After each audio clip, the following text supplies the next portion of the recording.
You've been told that life should stay the same, that stability is the key to happiness. But if that were true, why do so many people feel stuck in the same old routine, trapped in their own lives?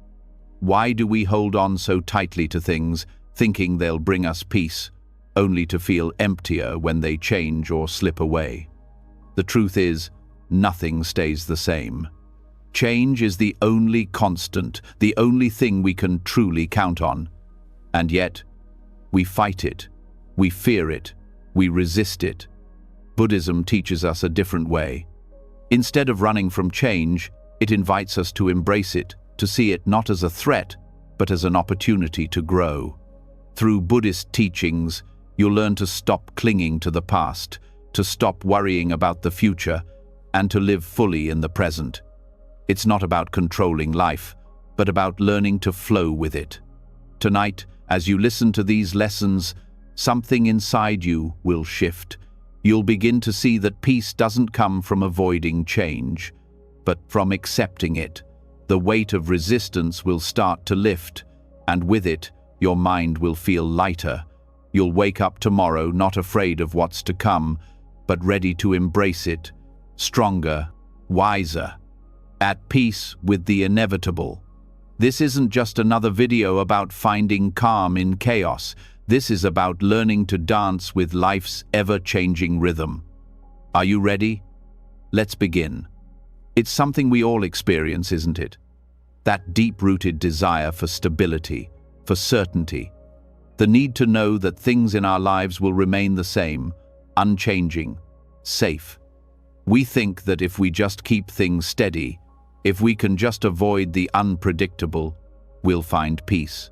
But that very need for permanence, that insistence on control, is the very thing that keeps us stuck, locked in a loop of worry and fear. We've been taught to hold on tightly to what we know, to cling to what feels familiar. Our jobs, relationships, possessions, routines, they become the anchors we think will keep us grounded. But what happens when life doesn't care about our anchors?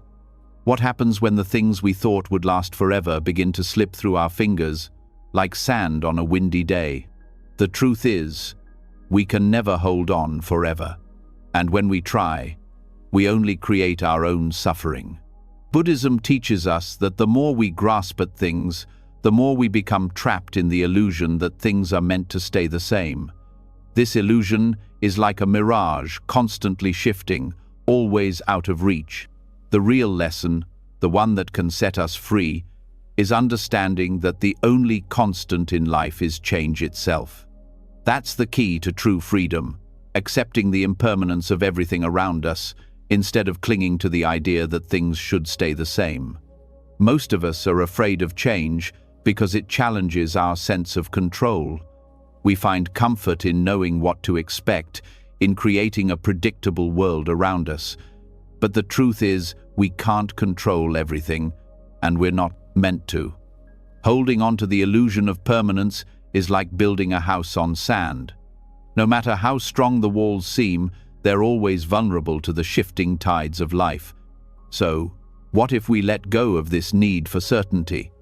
What if, instead of fearing change, we accepted it for what it is, a natural, unavoidable part of life? Buddhism doesn't just teach us to accept change, it teaches us to embrace it, to see the flow of life as something beautiful and fluid, rather than something to fear. When we stop expecting things to remain the same, we open ourselves up to a new way of experiencing the world, one that's free of the constant weight of anxiety and resistance. Change is an inevitable part of the human experience, and in our efforts to avoid it, we often find ourselves stuck in cycles of stress, frustration, and disappointment. We might spend years chasing after a perfect job, an ideal relationship, or an image of ourselves that we can never quite reach. But why? Because we believe that these things will give us lasting happiness. We think that if we just make the right decisions, secure the right things, everything will stay stable. But it never does. Life is always moving, always shifting. Buddhism's perspective on this is clear. The more we try to control, the more we suffer. By trying to grasp at things, to hold on to them with everything we have, we build up walls around ourselves, walls that prevent us from truly living in the moment. It's in these walls that anxiety thrives. We're constantly looking to the past, clinging to what was, or worrying about the future, anticipating what may or may not come. But all of this is rooted in the illusion of permanence. We fool ourselves into thinking that we can control the ebb and flow of life. The first step to breaking free from this cycle is recognizing the illusion for what it is. The idea that we can keep things unchanged forever is just that, an illusion. And like any illusion, once we see through it, it loses its power over us. This doesn't mean we stop caring about the things we love or that we let go of our goals and dreams. It simply means that we stop treating them as though they are permanent. We start to understand that everything is in constant motion, and that's not something to fear, but something to accept. In Buddhism, the concept of impermanence, or anicca, is central. It teaches us that nothing, not even our thoughts, emotions, or physical experiences, is permanent. Everything is in a constant state of flux. This realization can be unsettling at first, but it's also incredibly freeing. Once we accept that nothing lasts forever, we stop clinging to the illusion of permanence. We can begin to live more fully in the present moment, appreciating what we have without attaching to it as though it's the final version of our lives. In fact, when we stop attaching to things, we begin to experience them more deeply because we no longer take them for granted. The idea that permanence brings us peace is deeply ingrained in our culture. We're taught to build our lives around what seems stable, our jobs, our homes, our relationships, and to hold on to these things as tightly as we can. But what happens when we lose them? When the house we've built falls down? When the relationships we've relied on change? When the stability we've spent years cultivating disappears? We panic. We feel lost. We wonder what went wrong. But the truth is, nothing ever really went wrong. Change was always there, beneath the surface, waiting to unfold. Buddhism doesn't teach us to avoid change. It doesn't promise us a life of unchanging happiness or eternal success. Instead, it teaches us to accept change as part of the natural order. Change isn't something to fear or fight against, it's something to be embraced. It's what keeps life fresh, interesting, and alive. And by understanding and accepting this, we free ourselves from the constant grip of anxiety and fear.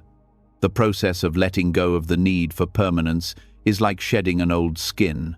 It may feel uncomfortable at first, but once we let go, we can finally breathe.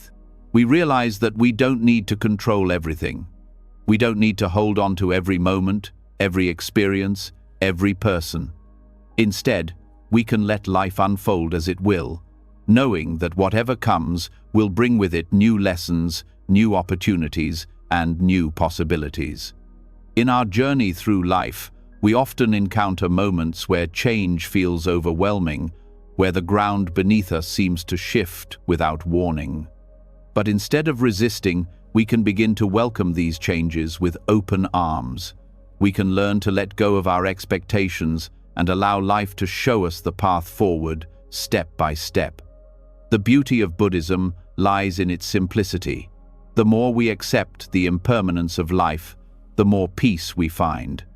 When we stop fighting against the flow of life, we can start to ride its waves. We become more adaptable, more resilient. We stop seeing change as something to avoid and start seeing it as an opportunity for growth. It's not about avoiding loss or hardship, it's about learning how to navigate those moments with grace, knowing that they, too, will pass. As we explore this deeper understanding of impermanence, we begin to realize that true peace doesn't come from holding on to things, but from learning to let them go. It's in the act of release that we find freedom. Freedom from the weight of expectations, freedom from the pressure to control every aspect of our lives, When we let go, we open ourselves up to the beauty of the present moment, and in doing so, we find true happiness not in what we have, but in how we are willing to let it all flow. Buddhism teaches us that impermanence is not something to fear, it is something to embrace. Change is a gift, a reminder that life is always moving, always evolving. By seeing through the illusion of permanence, we can learn to live more fully, to experience life in all its ups and downs, and to find peace amidst the inevitable transitions that shape our journey. This isn't just a philosophical idea, it's a practical way of living. When we understand that nothing lasts forever, we can approach life with a lighter heart, less burdened by the weight of expectation. We can begin to appreciate the moments as they come, without clinging to them or fearing their passing. And in doing so, we find that the more we let go, the more life gives us in return. So, the next time life begins to shift, when the world around you seems to change without warning, remember this: it's not the change itself that causes suffering, it's our resistance to it. By learning to flow with life's constant changes, we begin to find peace in the very thing we once feared. And in this peace, we find freedom. As we've just explored, the illusion of permanence keeps us tethered to an ever-changing world, creating stress, anxiety, and a sense of helplessness. The need to control, to hold on tightly to what we know, gives us a false sense of security. We grasp, clutching at moments, people, and circumstances, thinking that if we hold on just a little longer, everything will stay stable. But what if the key to true peace lies not in holding on, but in learning to let go? This is where the Buddhist teachings take a radical turn. Rather than finding comfort in control, we are invited to embrace life as it is, flowing with the current instead of swimming against it. Letting go is not about surrendering to life in a passive way, but about releasing the need for domination over it. It's about accepting what comes and going with the flow, without resistance, without expectation. It's a radical shift in perspective, one that is not just a philosophical idea, but a deeply transformative practice. At the heart of Buddhism is the recognition that our suffering is often born out of attachment. We attach ourselves to the idea that things should be a certain way, that our experiences and relationships should stay fixed and unchanging. But this attachment, this constant need to grasp, doesn't create stability, it creates anxiety. The more we cling to something, the more fearful we become of losing it. This fear then drives us to hold on tighter, perpetuating a cycle of stress and suffering. When we talk about letting go, it's easy to think of it as a momentary action.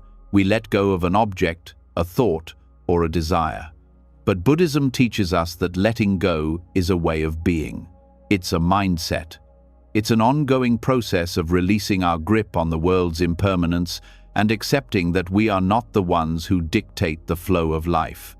Life unfolds in ways we can't always predict, and in trying to control it, we set ourselves up for frustration. In the Western world, we are taught that success comes from hard work and control. We are encouraged to plan, structure, and manipulate our lives to fit a certain mold. This mindset, while useful in some areas, often leads us down a path where we mistakenly believe that our happiness lies in control. In the Buddhist tradition, however, happiness does not come from controlling the outcome, but from our response to life as it is. The practice of letting go starts with understanding that our attachment to control comes from a deep sense of insecurity. We fear that if we don't hold tightly to things, we'll lose them. This fear arises from the belief that our worth or our peace depends on external circumstances. But what if peace was already within us? What if, instead of waiting for the world to align with our desires, we learned to align ourselves with the world as it is? Buddhism teaches that letting go is not about giving up or resigning ourselves to passivity. It's about giving up the belief that we can control everything and recognizing that life's flow is not something to fight against, but something to join.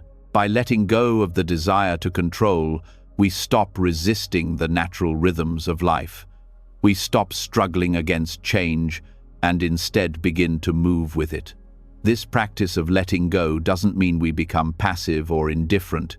It doesn't mean we stop caring about the things we love or the goals we've set for ourselves. Instead, it means that we engage with life more deeply, without the weight of expectation or the fear of losing control. We invest in what matters to us, but without clinging to the idea that it should remain the same forever. One of the key concepts in Buddhism is non-attachment, but this doesn't mean we become detached or indifferent to life. It means that we are able to fully engage with life, appreciating it as it comes, without needing it to stay the same. Non-attachment is a form of freedom. It's the freedom to experience life without the pressure of expectation. It's the freedom to love, to create, to work, and to live without constantly fearing the loss of what we hold dear. But how do we begin to let go of this control? The first step is awareness. We need to recognize the areas in our lives where we are gripping tightly, where we are trying to force outcomes or make things fit a specific mold. This could be in our work, in our relationships, or even in our own self-image. These are the areas where attachment has taken root, where we feel that we must control in order to feel safe or secure. The next step is cultivating acceptance. This is not acceptance in the sense of resignation, but rather acceptance of the present moment as it is. It's acknowledging that while we can influence our lives, we cannot control every outcome. The more we resist life's flow, the more it resists us. But when we accept life as it is, its unpredictability, its ups and downs, we begin to move with it, rather than against it. In Buddhist practice, mindfulness plays a central role in this process. Through mindfulness, we learn to observe our thoughts, feelings, and reactions without judgment or attachment. When we are able to step back and observe our inner world, we create space between ourselves and our emotions. This space allows us to respond with clarity rather than reacting out of fear or desire. In this space, we find the freedom to let go of the need for control. Letting go also involves surrendering our attachment to outcomes. We often get caught in the trap of thinking that we can dictate the results of our actions. But life doesn't always unfold according to our plans. Sometimes, despite our best efforts, things don't work out the way we expect. In these moments, we have a choice. We can fight against reality, or we can surrender to it. Surrendering doesn't mean giving up on our dreams or ambitions. It means releasing our attachment to the idea that life should unfold a certain way. It means letting go of the need for things to be predictable and allowing ourselves to trust in the process of life. When we let go of our attachment to specific outcomes, we open ourselves to a broader range of possibilities. We stop limiting ourselves to a narrow path and instead allow life to show us new and unexpected opportunities. But letting go isn't always easy. Our minds are wired to resist change, to hold on to what feels safe and familiar. The fear of uncertainty can be overwhelming. We worry about what might happen if we let go. Will we lose everything? Will we be left with nothing? These are the questions that arise when we start to let go. But the truth is, the more we hold on, the more we suffer. The tighter we grasp, the more we risk losing. Buddhism teaches us that letting go is not a loss, it's a liberation. It's the freedom to move with life's natural rhythm, to experience each moment fully, without being weighed down by expectations. When we let go of the need for control, we find that life becomes more fluid, more vibrant, more alive. As we practice letting go, we start to notice that the things we once feared losing no longer have the same power over us. We begin to see that our happiness doesn't depend on external circumstances. It doesn't depend on getting everything right or making everything perfect. Instead, our happiness comes from our ability to be at peace with what is, to accept the ever-changing nature of life, and to flow with it. Through this process, we also learn that letting go doesn't mean being passive or detached. It means being deeply engaged with life, but without attachment to outcomes. It means showing up fully in each moment, giving our best effort, but trusting that whatever happens, we will be okay. This is the radical shift that Buddhism encourages us to embrace. Instead of clinging to what we can't control, we learn to let go and trust in life's natural flow. This shift brings a sense of peace and freedom that nothing else can provide. In the end, letting go is not about surrendering to a passive existence. It's about becoming more alive, more present, and more open to life's possibilities. It's about trusting that, even in the midst of uncertainty, we can find peace. This is the true power of letting go, the freedom to live fully without the need for control or certainty, and to embrace life as it unfolds. Letting go is the path to inner peace. It's the gateway to freedom, the key to experiencing life in its truest, most vibrant form. When we stop fighting against the flow of life, we find ourselves in harmony with it, and that is where true happiness begins.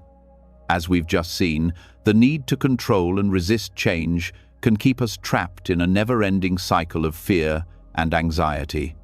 We hold on to what we know, grasping for stability, and in doing so, we miss the beauty of the present moment. Letting go of the need to control is an essential step in freeing ourselves, but it's only part of the journey. The true freedom comes from learning to live fully in the moment right here, right now, without clinging to the past or fearing the future. Buddhism teaches us that the only true constant is change. Every moment, every breath is an opportunity for something new to unfold. When we stop fixating on what was or what might be, we can begin to truly experience the richness of the present. The moment we are in right now is the only one we have. It's where life is happening, and it's where we can find peace. This idea is the heart of Buddhist practice, living fully in the present, without distraction or attachment. Many of us spend so much time thinking about the past, reliving old memories, or worrying about the future, that we miss the moment right in front of us. We let our minds race ahead, chasing after what's next, without realizing that the present is all we ever truly have. The concept of the eternal present in Buddhism is a powerful reminder that the past and the future are simply constructs of the mind. The only reality is what's happening right now. To truly embrace this, we must stop fighting the current of time and start flowing with it. Life moves quickly, and every moment is a new opportunity to engage with what's happening without resistance. It's easy to get caught up in the cycle of planning, preparing, and trying to predict the future. But Buddhism teaches us that no matter how much we try to control the future, we can never fully know what's ahead. The only thing we can control is how we engage with the present moment. When we learn to fully embrace the present, we begin to experience life more deeply. Every conversation, every experience becomes richer when we are fully present for it. We stop worrying about what might go wrong and start focusing on what is happening right now. This shift in focus can transform the way we experience the world, allowing us to connect more deeply with ourselves, with others, and with the world around us. Buddhism offers a profound tool for cultivating this kind of presence: mindfulness. Mindfulness is the practice of paying attention to the present moment with openness, curiosity, and non-judgment. It's about bringing our full attention to whatever we are doing, whether it's eating, walking, or simply breathing. Through mindfulness, we train ourselves to let go of distractions and to be fully engaged with the task at hand.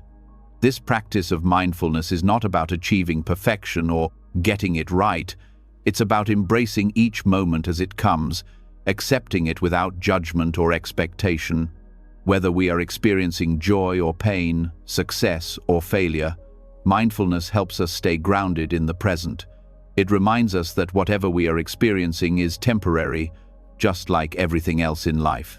By accepting the impermanence of all things, we can engage with each moment more freely, without clinging or resisting. Living fully in the moment also means letting go of the constant need for validation. We often measure our worth by external standards, how much we accomplish, how others perceive us, what we have.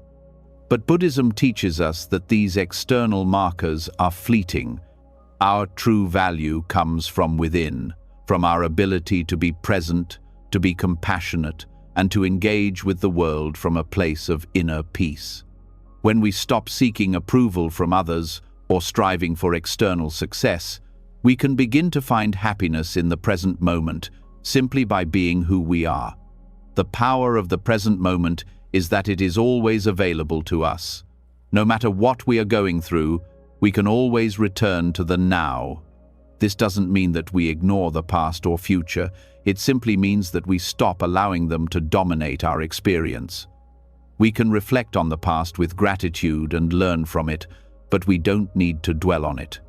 We can plan for the future, but we don't need to obsess over what might happen. The present moment is where life is unfolding, and when we are present for it, we find peace. The Buddha himself taught that the present moment is where true freedom lies. When we are fully engaged with life as it is, without attachment or fear, we experience freedom from the past and the future.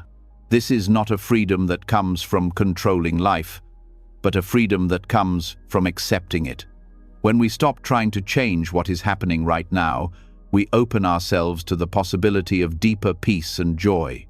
To fully engage with the present, we must cultivate an attitude of acceptance.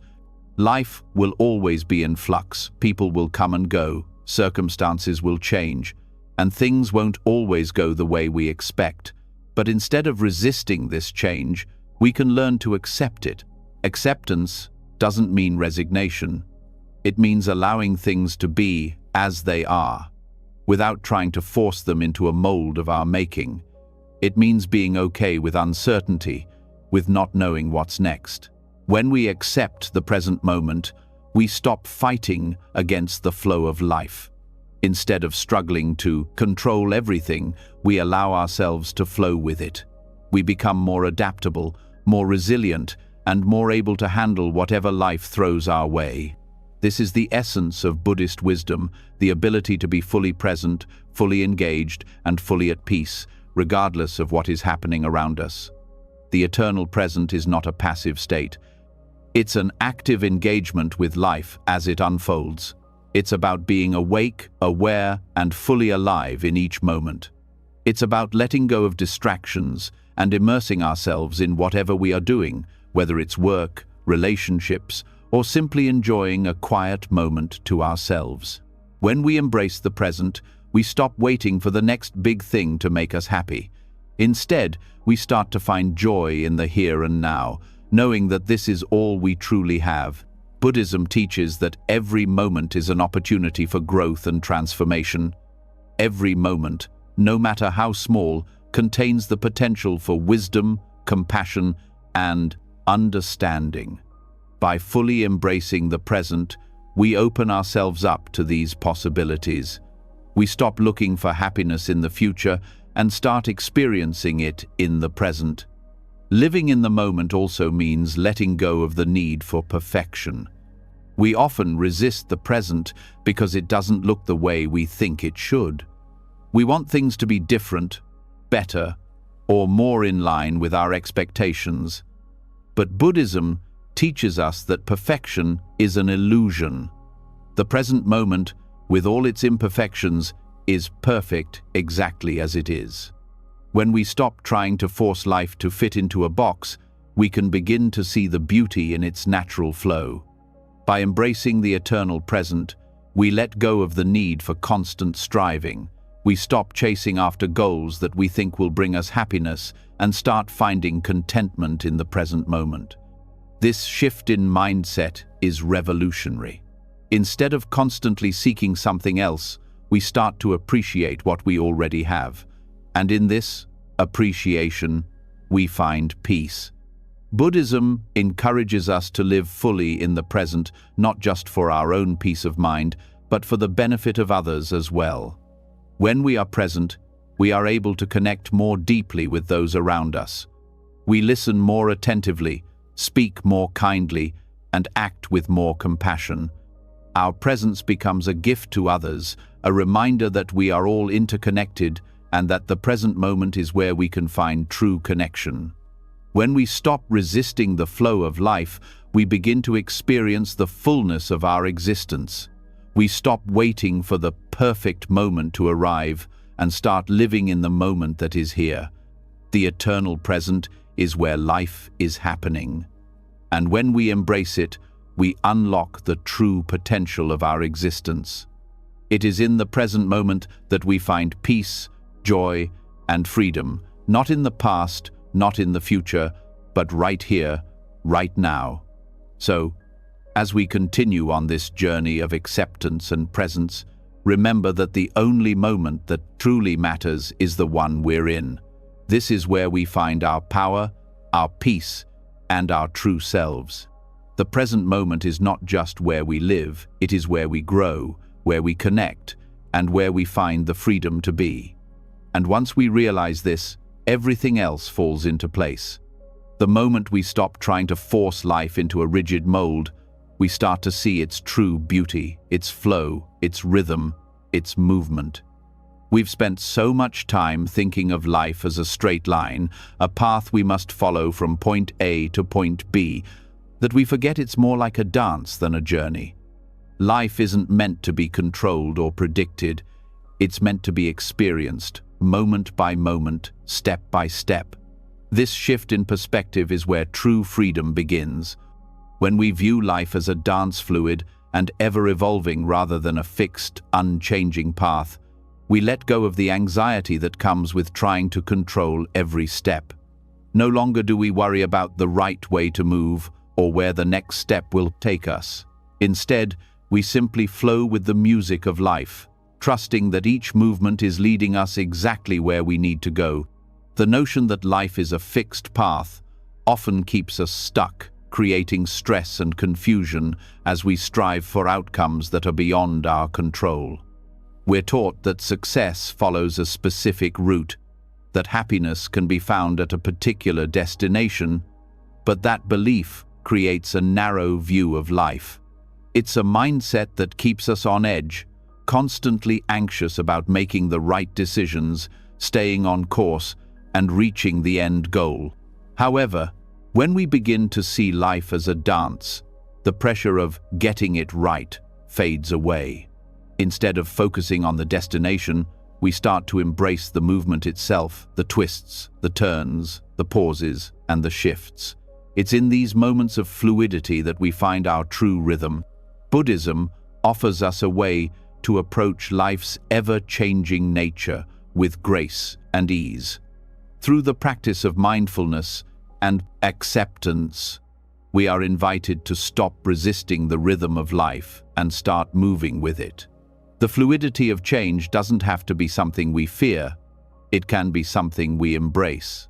Just as a dancer adapts to the music, we too can adapt to the flow of life, trusting that the rhythm will guide us where we need to go. The idea of life as a dance isn't just a poetic concept, it's a practical one.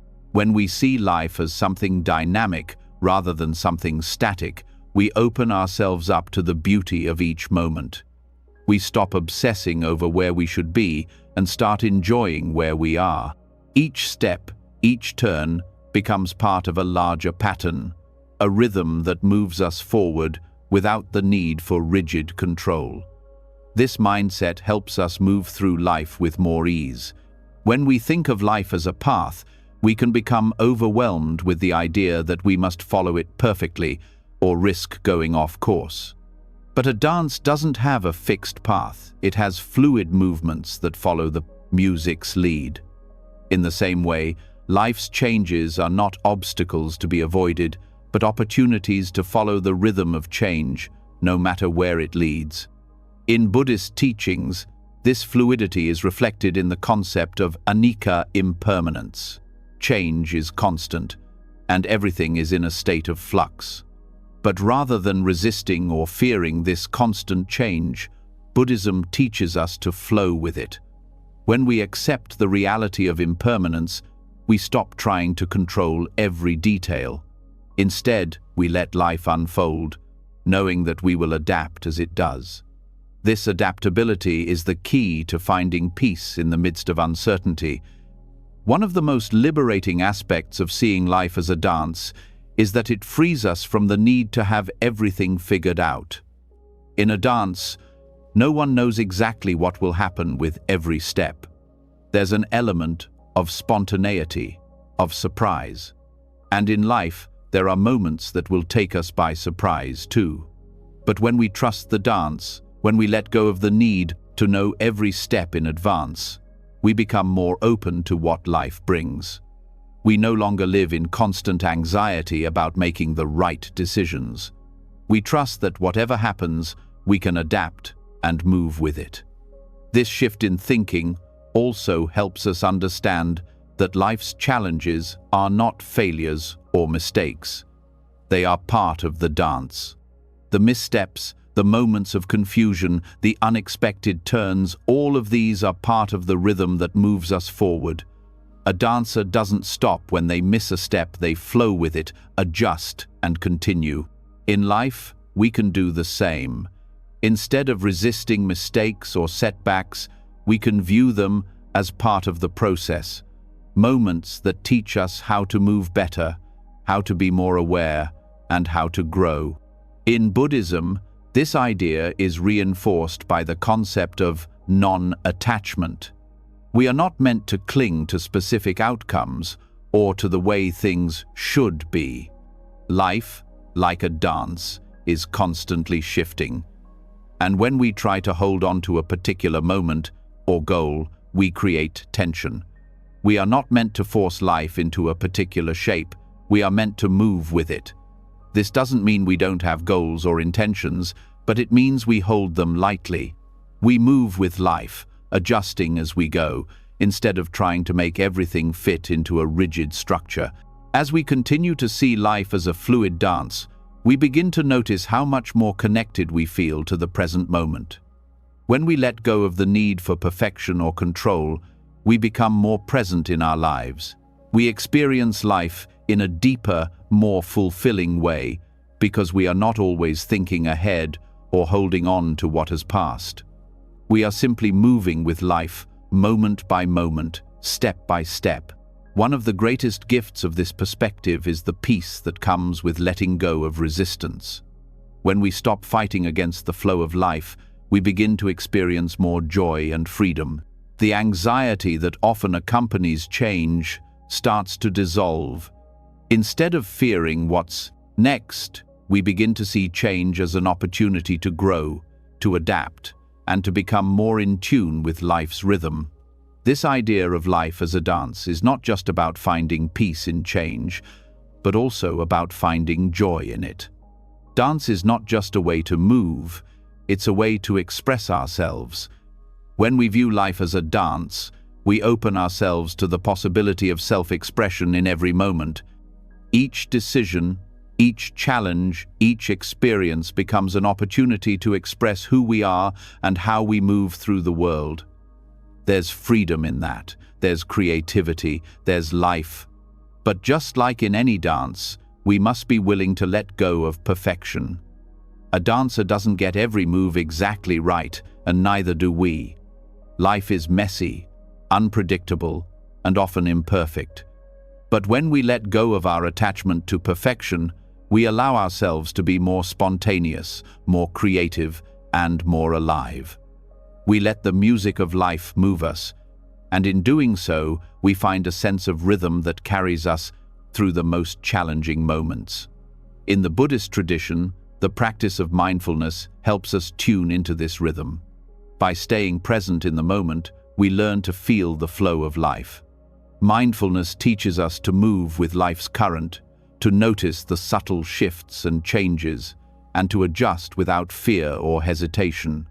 It's through mindfulness that we cultivate the awareness necessary to truly engage with the dance of life. Life is not about finding the perfect path or making the right choices all the time. It's about learning to move with what comes. It's about finding your rhythm, your flow, and trusting that as you move with the music, you will be led to exactly where you need to go. As we begin to embrace life's fluidity, we start to see that every moment is a new opportunity to dance. We stop holding on to the past and stop worrying about the future. We simply move, step by step, with the flow of life. We experience the joy of spontaneity, the freedom of letting go, and the beauty of simply being present in the dance. This perspective of life as a dance allows us to cultivate a deeper sense of trust in the process. Instead of feeling overwhelmed by the unpredictability of change, we begin to feel supported by it. Just as a dancer trusts the music, we trust life itself. We know that each movement, each step, is part of a greater rhythm, and that we are always exactly where we need to be. In the end, life is not about striving for perfection. It's about embracing the dance, with all its shifts, its turns, its pauses, and its rhythms. When we learn to move with life, rather than against it, we find peace, joy, and freedom. We let go of the need for control and open ourselves up to the beauty of each moment, knowing that the dance is always unfolding, always moving, always evolving. And in this dance, we find our true selves. As we've just explored, seeing life as a fluid dance rather than a fixed path allows us to embrace change without fear. But there's another crucial aspect to this transformation: uncertainty. So often, we are told that life should be predictable, that we should have clear answers and secure plans.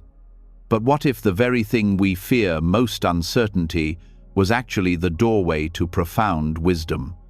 Buddhism teaches us that uncertainty is not a weakness or a threat, but a powerful force for growth.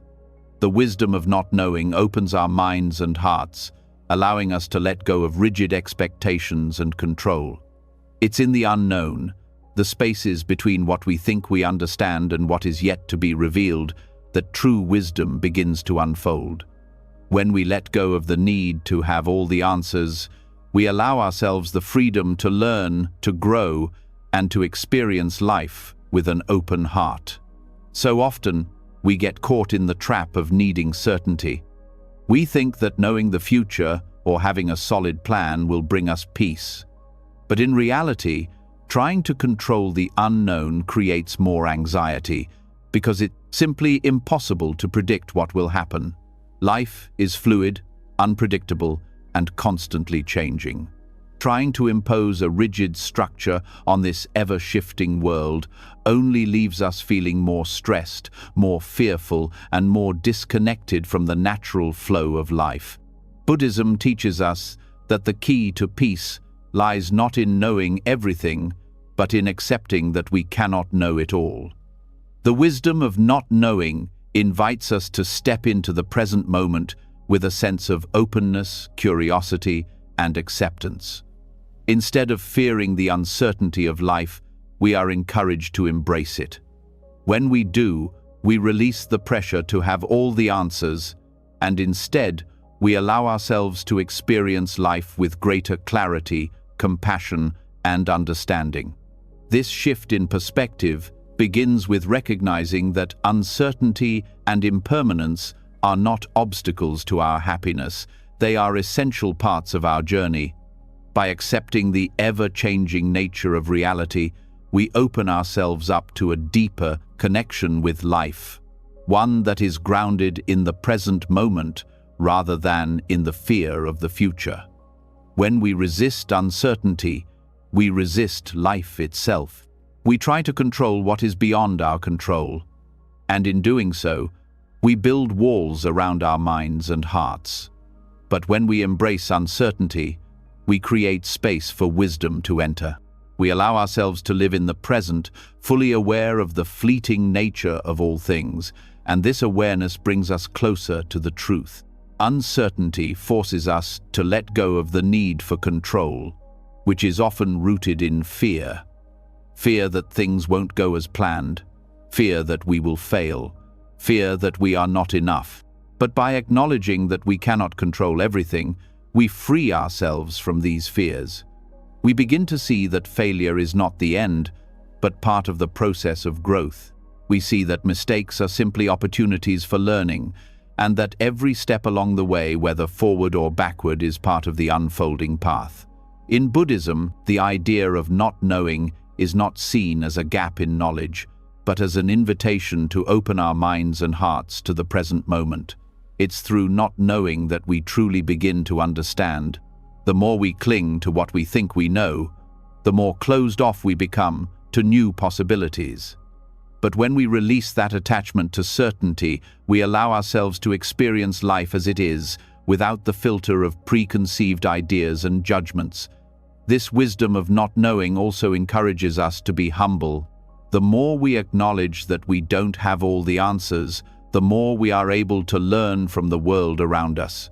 It's in this humility that we open ourselves to true understanding. The desire to know everything can sometimes lead to arrogance, to the belief that we have control over life. But when we embrace uncertainty, we cultivate a sense of humility and openness, which allows us to connect more deeply with others and with ourselves. Buddhism also teaches that uncertainty is a natural part of the human experience. We cannot avoid it, and we cannot control it. Instead of fearing it, we can choose to approach it with mindfulness and awareness.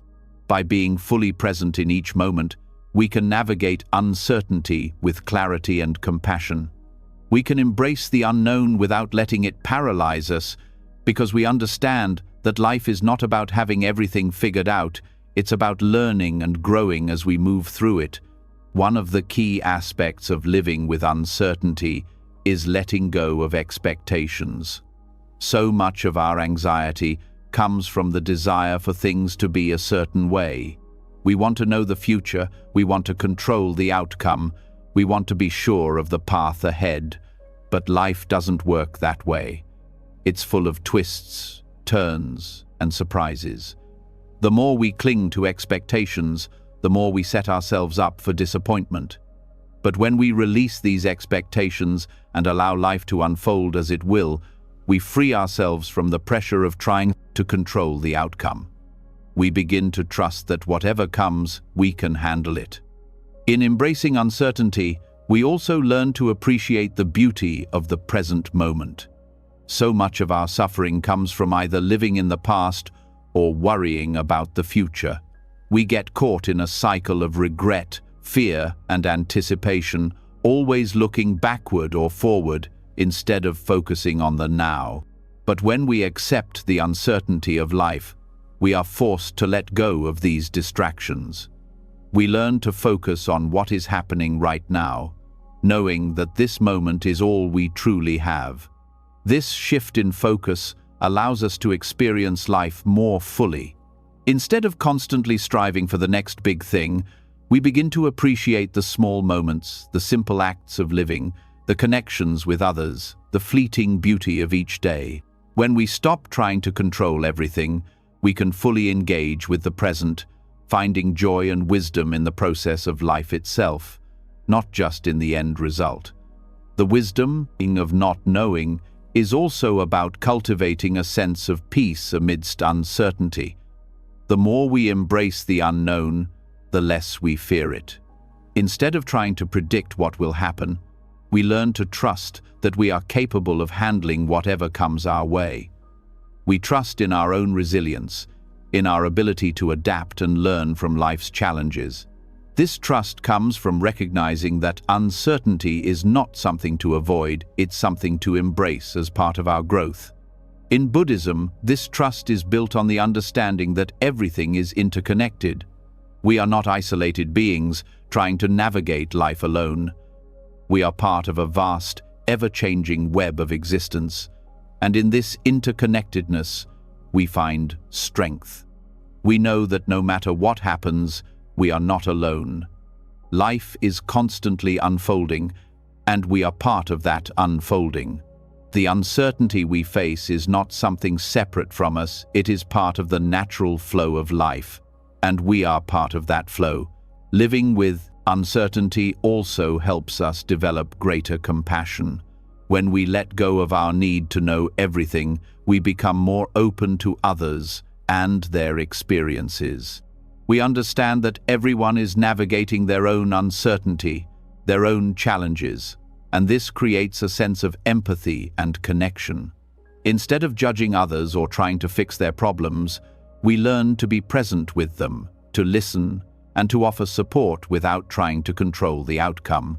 We realize that we are all in this together, and that our shared uncertainty is what binds us. The wisdom of not knowing also teaches us to be patient.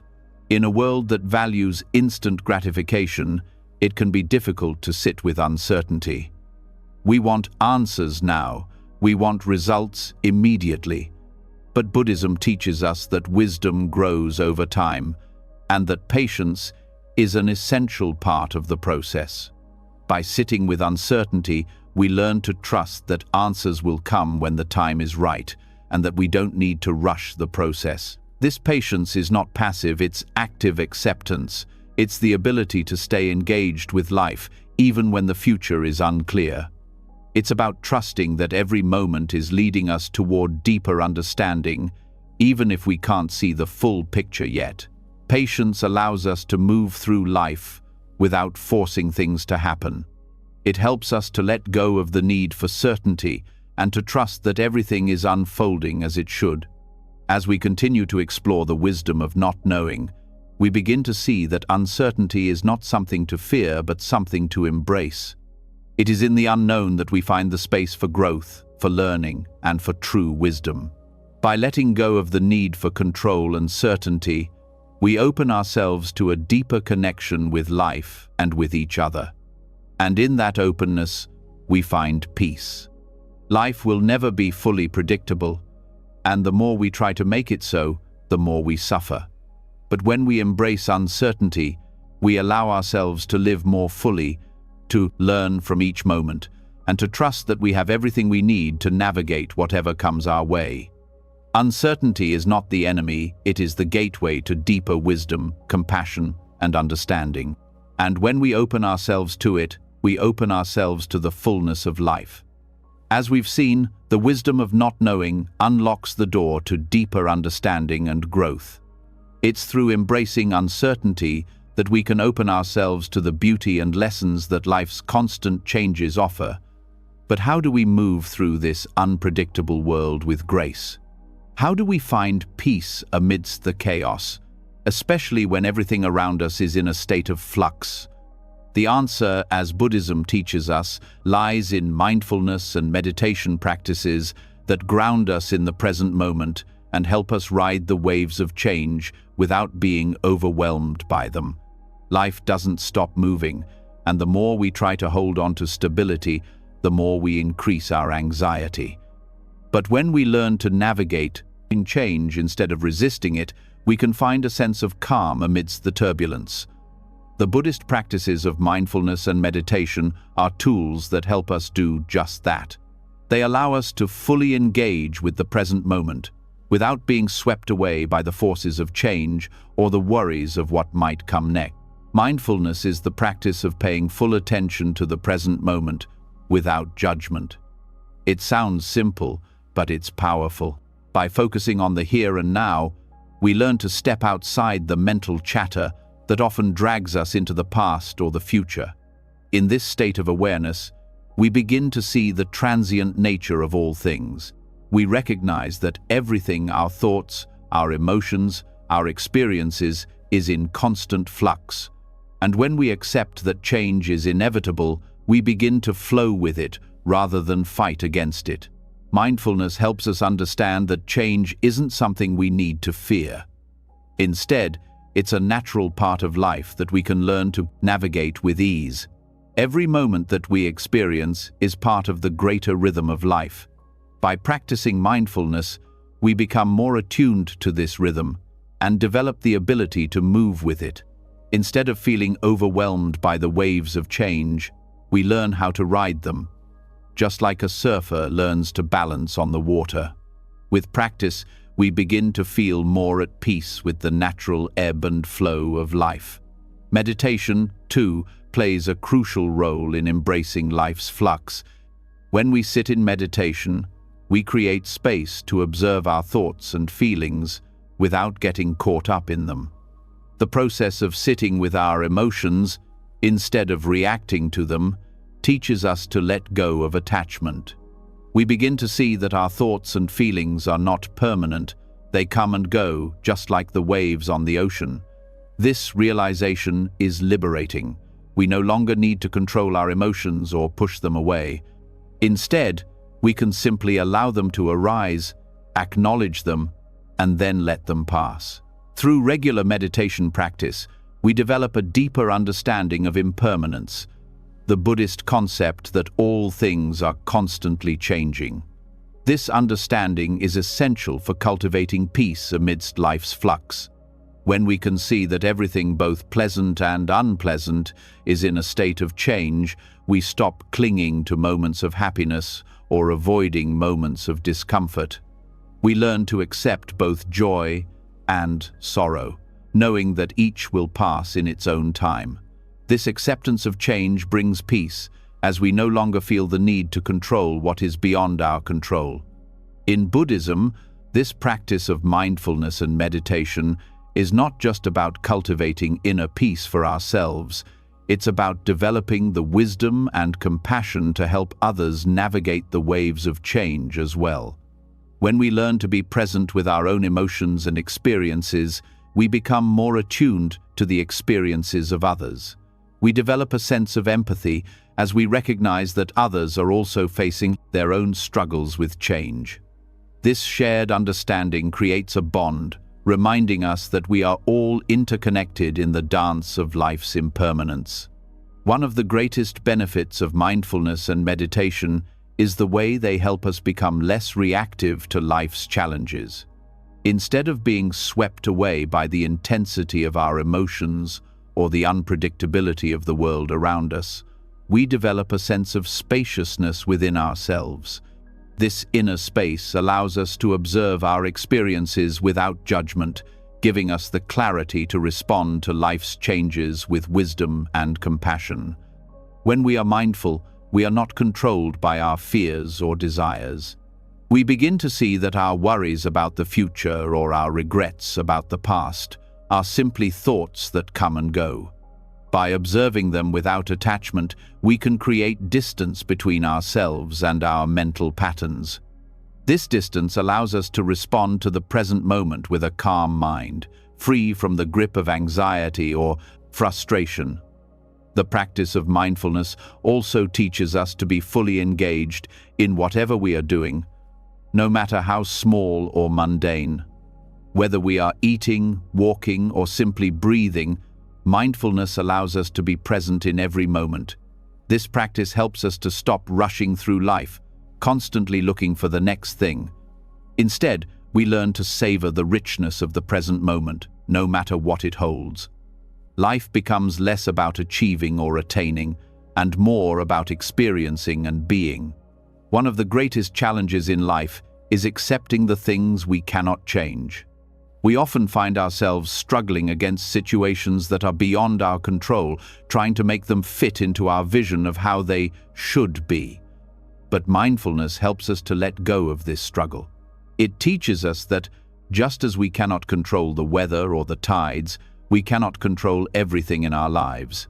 This realization brings a sense of peace as we stop fighting against the inevitable. Instead of resisting life's changes, we begin to see them as opportunities for growth.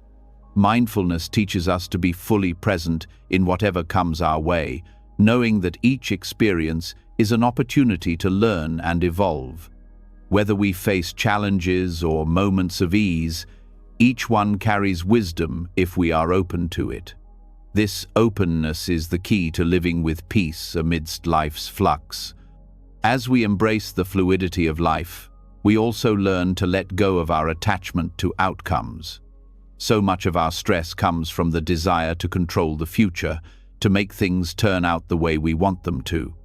But mindfulness helps us release this attachment. It teaches us to focus on the process rather than the result. By being present with each step, we trust that the journey will unfold as it's meant to, without needing to force it into a specific shape.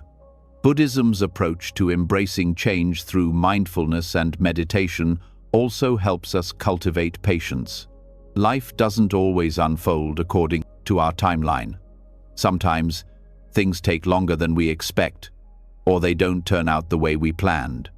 But through mindfulness, we learn to accept the timing of life. We develop the patience to wait for things to unfold naturally without pushing them forward or holding on too tightly. This patience brings peace as we stop rushing through life and allow it to unfold at its own pace. The practice of mindfulness also allows us to experience a deeper sense of gratitude. When we are fully present, we begin to notice the small blessings in each moment. Whether it's the warmth of the sun, the sound of a bird singing, or the taste of a meal, mindfulness helps us appreciate the richness of life. In doing so, we cultivate a sense of gratitude that enhances our well-being and helps us navigate life's changes with a positive outlook. Through meditation, we also cultivate equanimity, the ability to remain balanced and steady, no matter what life throws our way. Equanimity doesn't mean being indifferent or detached from our emotions. It means experiencing life fully without being overwhelmed by it. It's the ability to face the ups and downs of life with grace, knowing that all things, both good and bad, are temporary. Meditation helps us develop this inner stability, allowing us to remain centered in the midst of life's flux. Ultimately, mindfulness and meditation are about learning to live with life's constant changes rather than resisting them. By embracing the flow of life, we find peace. We stop fighting against the current, and instead, we learn to ride the waves with ease. Life's flux is not something to fear, but something to embrace. With mindfulness and meditation as our tools, we can find the calm in the storm, the peace in the chaos, and the wisdom in the unknown. As we've explored the practice of mindfulness and meditation, we've seen how these tools help us find peace amidst the endless flow of change.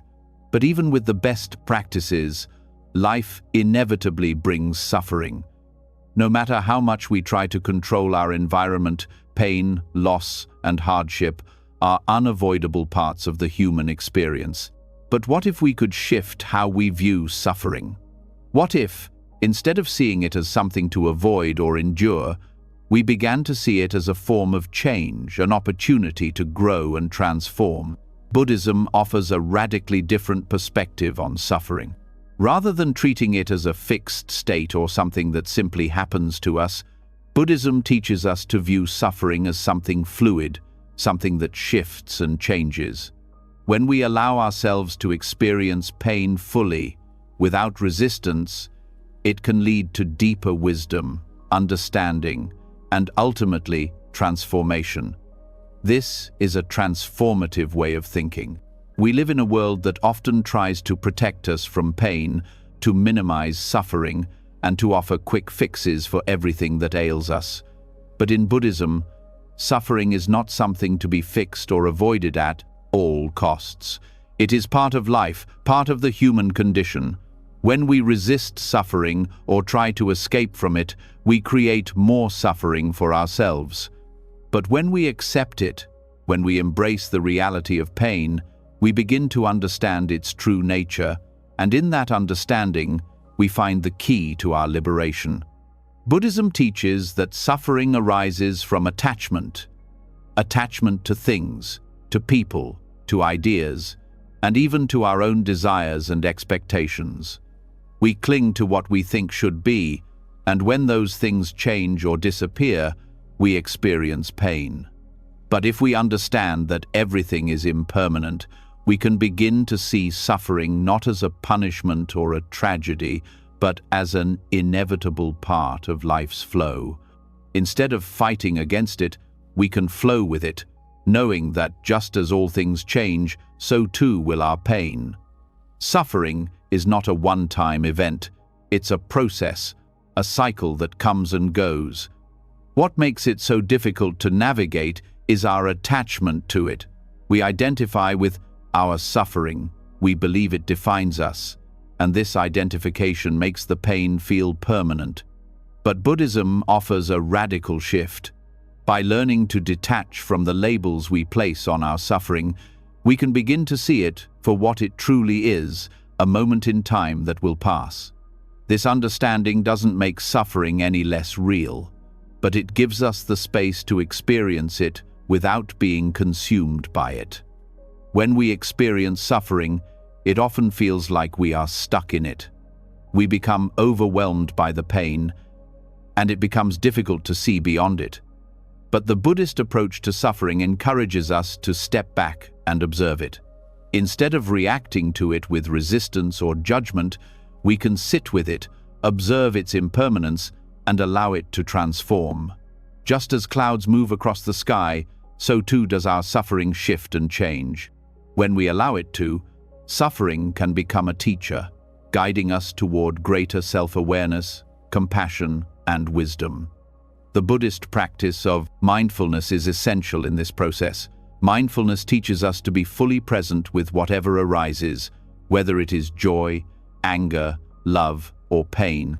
When we bring awareness to our suffering, we begin to see it in a new light.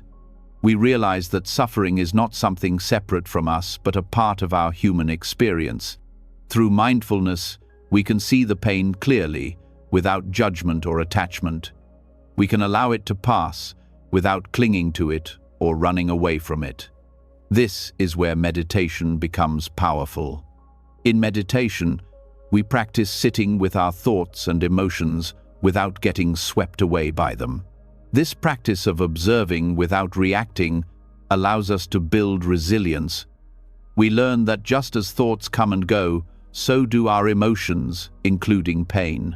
Meditation helps us build the mental space to experience suffering without being overwhelmed by it.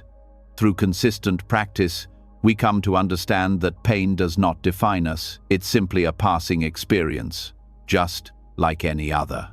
Buddhism teaches that when we embrace suffering instead of running from it, we cultivate compassion. By acknowledging our own pain, we develop a deeper understanding of the pain of others. We begin to see that suffering is universal. It's something we all experience. This realization opens our hearts, making us more compassionate and less judgmental. We start to feel connected to others in a profound way, recognizing that we are not isolated in our pain, but part of a shared human experience. This shift in perspective doesn't just help us endure suffering, it helps us transform it. The key to transformation lies in our ability to accept and embrace the pain rather than push it away. By fully experiencing suffering without resistance, we open ourselves to the possibility of healing. We begin to see the lessons that pain has to offer, lessons in patience, resilience, and growth.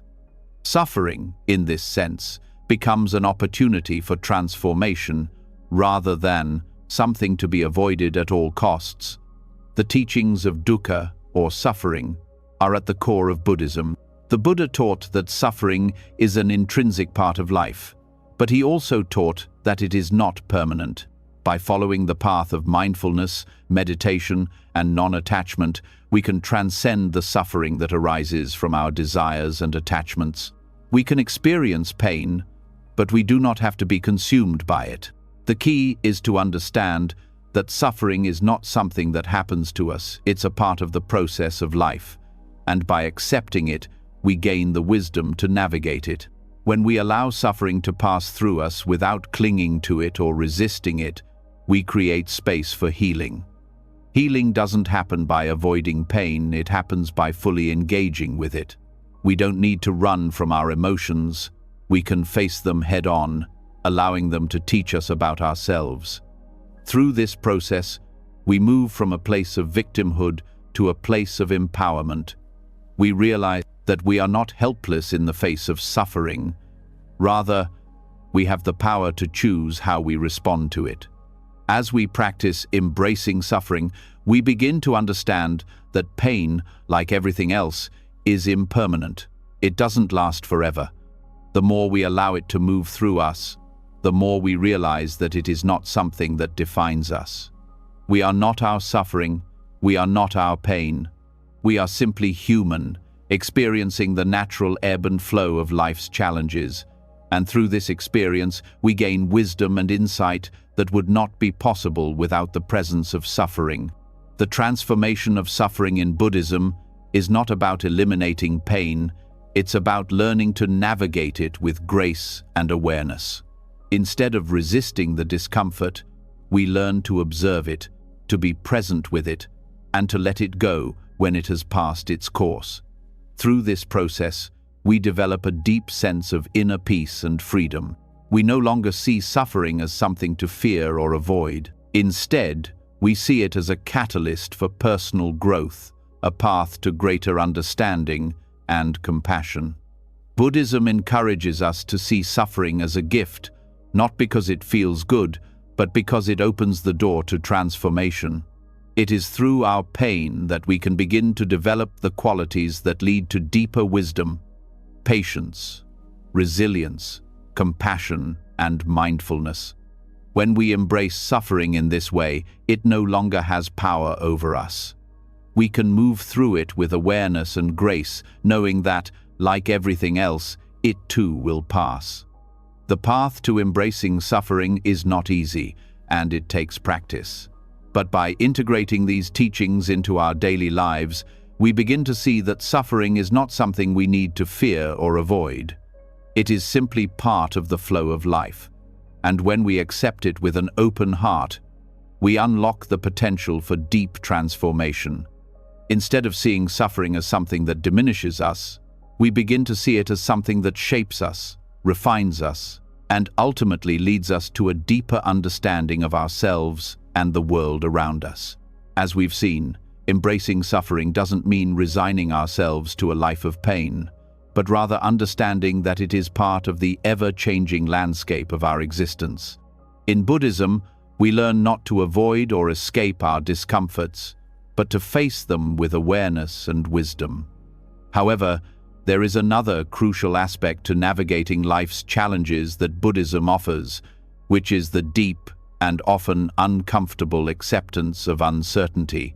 Unlike the world around us, which often seeks to sell us comfort in the form of certainty and security, Buddhism encourages us to live fully with the uncertainty of change, not as something to fear, but as something that can lead us to true peace. We live in a society that promises security in many forms: financial stability, stable relationships, predictable outcomes, and a clear path forward. But the more we seek these guarantees, the more we find ourselves anxiously clinging to what we believe should stay the same. Buddhism, however, doesn't offer false promises of permanence or unshakable security. Instead, it invites us to face the uncertainty that is inherent in all of life and shows us that true peace comes not from avoiding change, but from accepting it fully. By learning to embrace the uncertainty of life, we can find deeper fulfillment and meaning.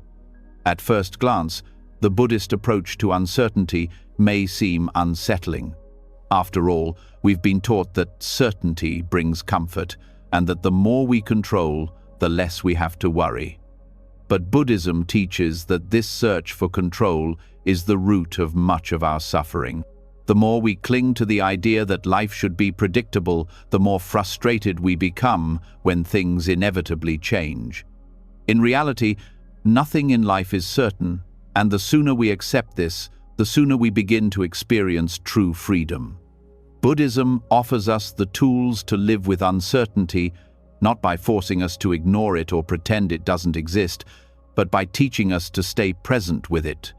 Instead of looking for a permanent solution to our fears or anxieties, Buddhism shows us how to navigate the unknown with grace, and resilience. By accepting that we can never know what comes next, we stop living in constant fear of the future and start living more fully in the present. One of the core teachings of Buddhism is the understanding of anicca, or impermanence. Everything changes, and this is not something to be feared, but something to be embraced. When we cling to the idea of permanence, we set ourselves up for disappointment because change is the only true constant in life. Instead of seeing uncertainty as a threat, Buddhism teaches us to see it as an invitation to live more freely. By embracing the uncertainty of life, we can experience it as a source of growth rather than a cause of stress. The illusion of permanence creates a false sense of security. We build up lives around the idea that things should stay the same, that our relationships, our careers, or our health will remain stable. But the truth is, nothing stays the same forever. People change, circumstances shift, and life moves in unexpected directions. The more we try to resist this, the more we create suffering for ourselves. However, Buddhism offers us a different perspective. Rather than seeking false comfort in the idea of permanence, we can learn to find peace in the ever-changing nature of existence. When we let go of the desire for certainty, we open ourselves up to the fluidity of life. This doesn't mean we stop planning or that we abandon our goals, but it does mean that we stop demanding certainty in a world that is inherently uncertain. Buddhism doesn't promise us a life free from change, but it offers us the wisdom to navigate change with an open heart. By cultivating mindfulness, we become more aware of the impermanence of all things, and we begin to experience a deeper sense of peace. In Buddhism, we are taught to accept the present moment as it is, without trying to force it into a mold of our own expectations. This acceptance of uncertainty is liberating because it frees us from the need to control every aspect of our lives. Instead of worrying about the future or regretting the past, we learn to fully experience the now.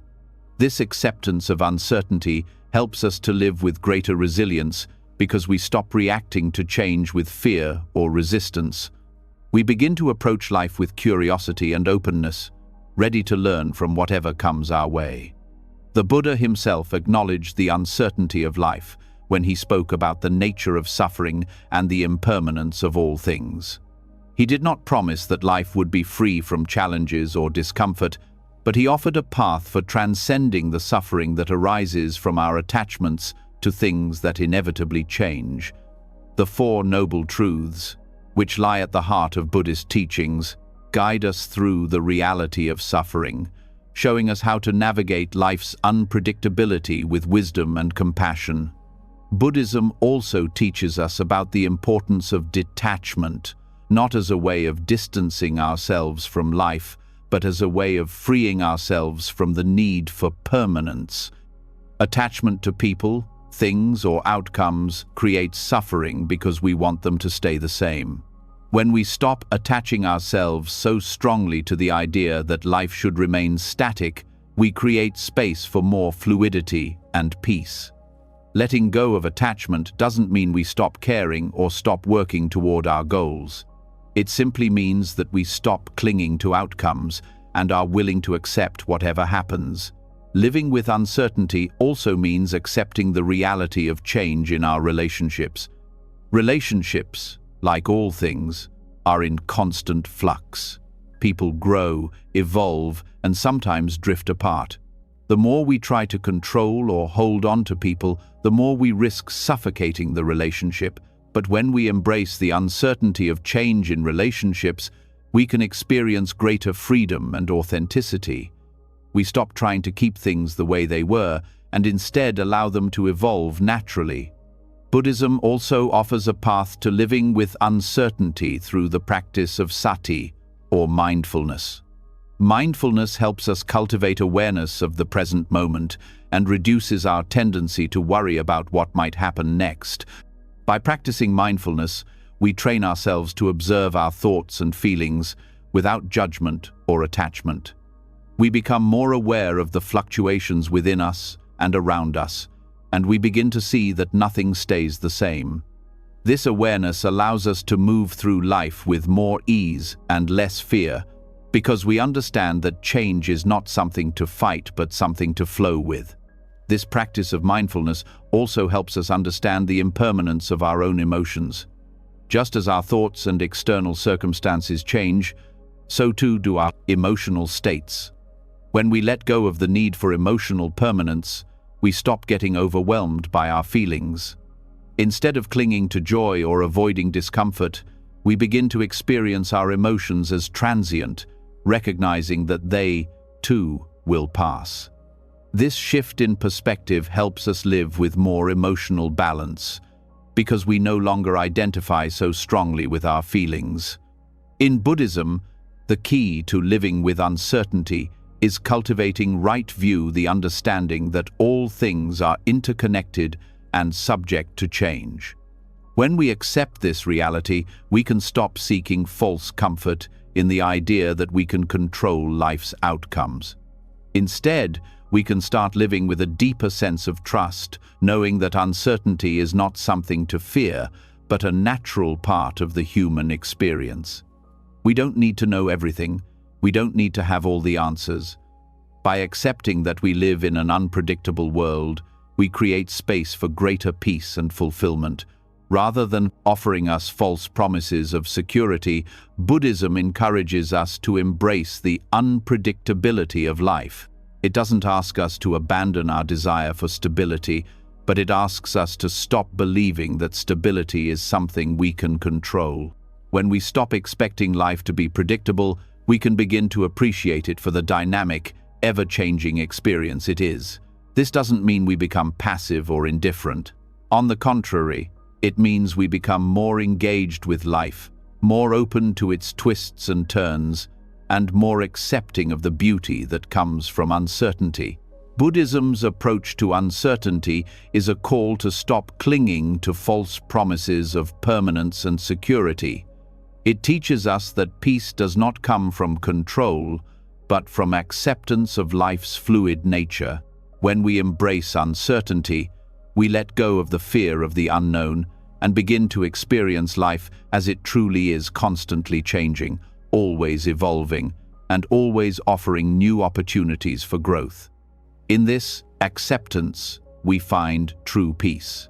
As we've explored, living with uncertainty and accepting the ever-changing nature of life isn't about resigning ourselves to a passive existence.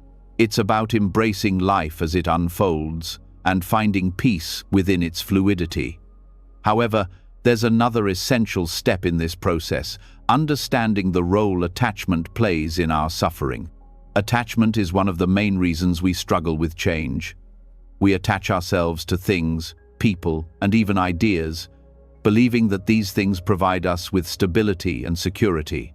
But this attachment is what holds us back from experiencing true freedom.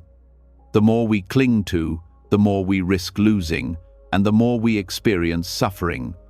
Buddhism offers us a path to freedom through the understanding of letting go.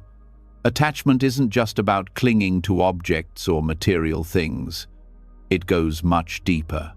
We become attached to the people we love, to our identities, to our achievements, and even to our ideas of how life should be. These attachments create a false sense of security, leading us to believe that if we just hold on tightly enough, we can control our world. But in reality, this only leads to greater fear and anxiety because, as we've learned, everything is in a constant state of flux. Nothing stays the same forever. People change, circumstances shift, and the world moves forward, whether we're ready or not. When we allow ourselves to become attached to something or someone, we risk the pain of losing it. This pain isn't just about the physical loss, but about the emotional and mental struggle that comes with it. The more tightly we grip something, the more it becomes a part of our identity. Losing it feels like losing a part of ourselves. But Buddhism teaches us that the more we hold on to something, the more we create suffering for ourselves. By letting go, We free ourselves from the weight of attachment and open ourselves up to the possibility of real peace. The first step in this process is recognizing that attachment is not the same as love.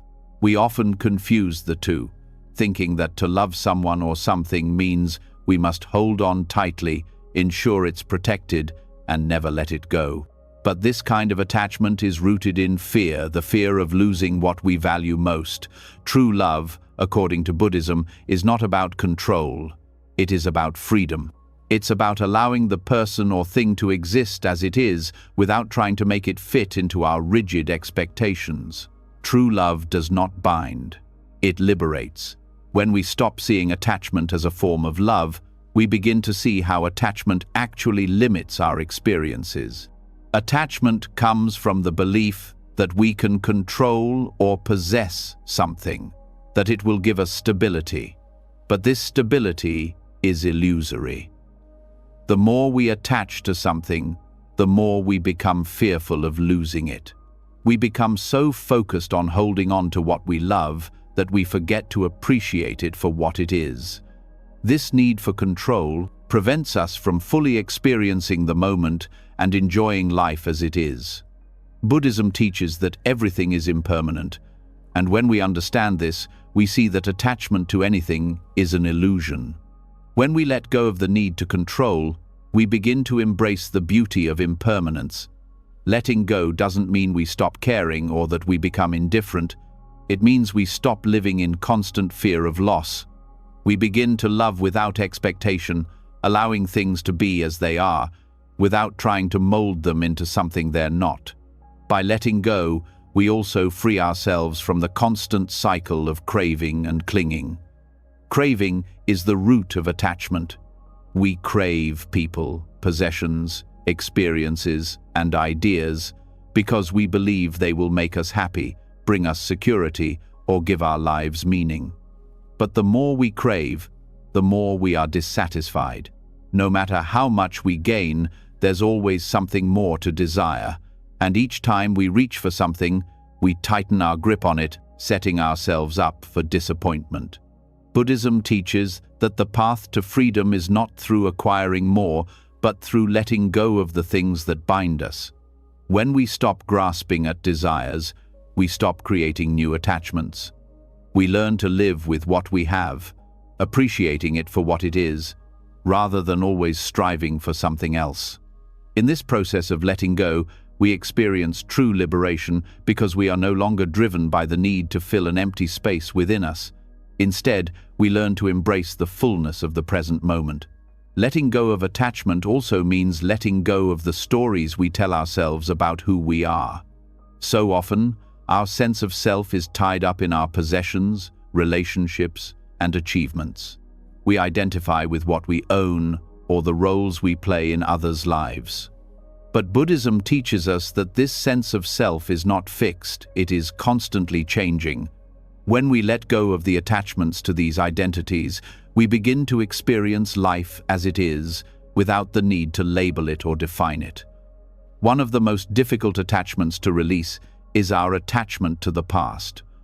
We often cling to memories of who we were, what we had, and the people we loved.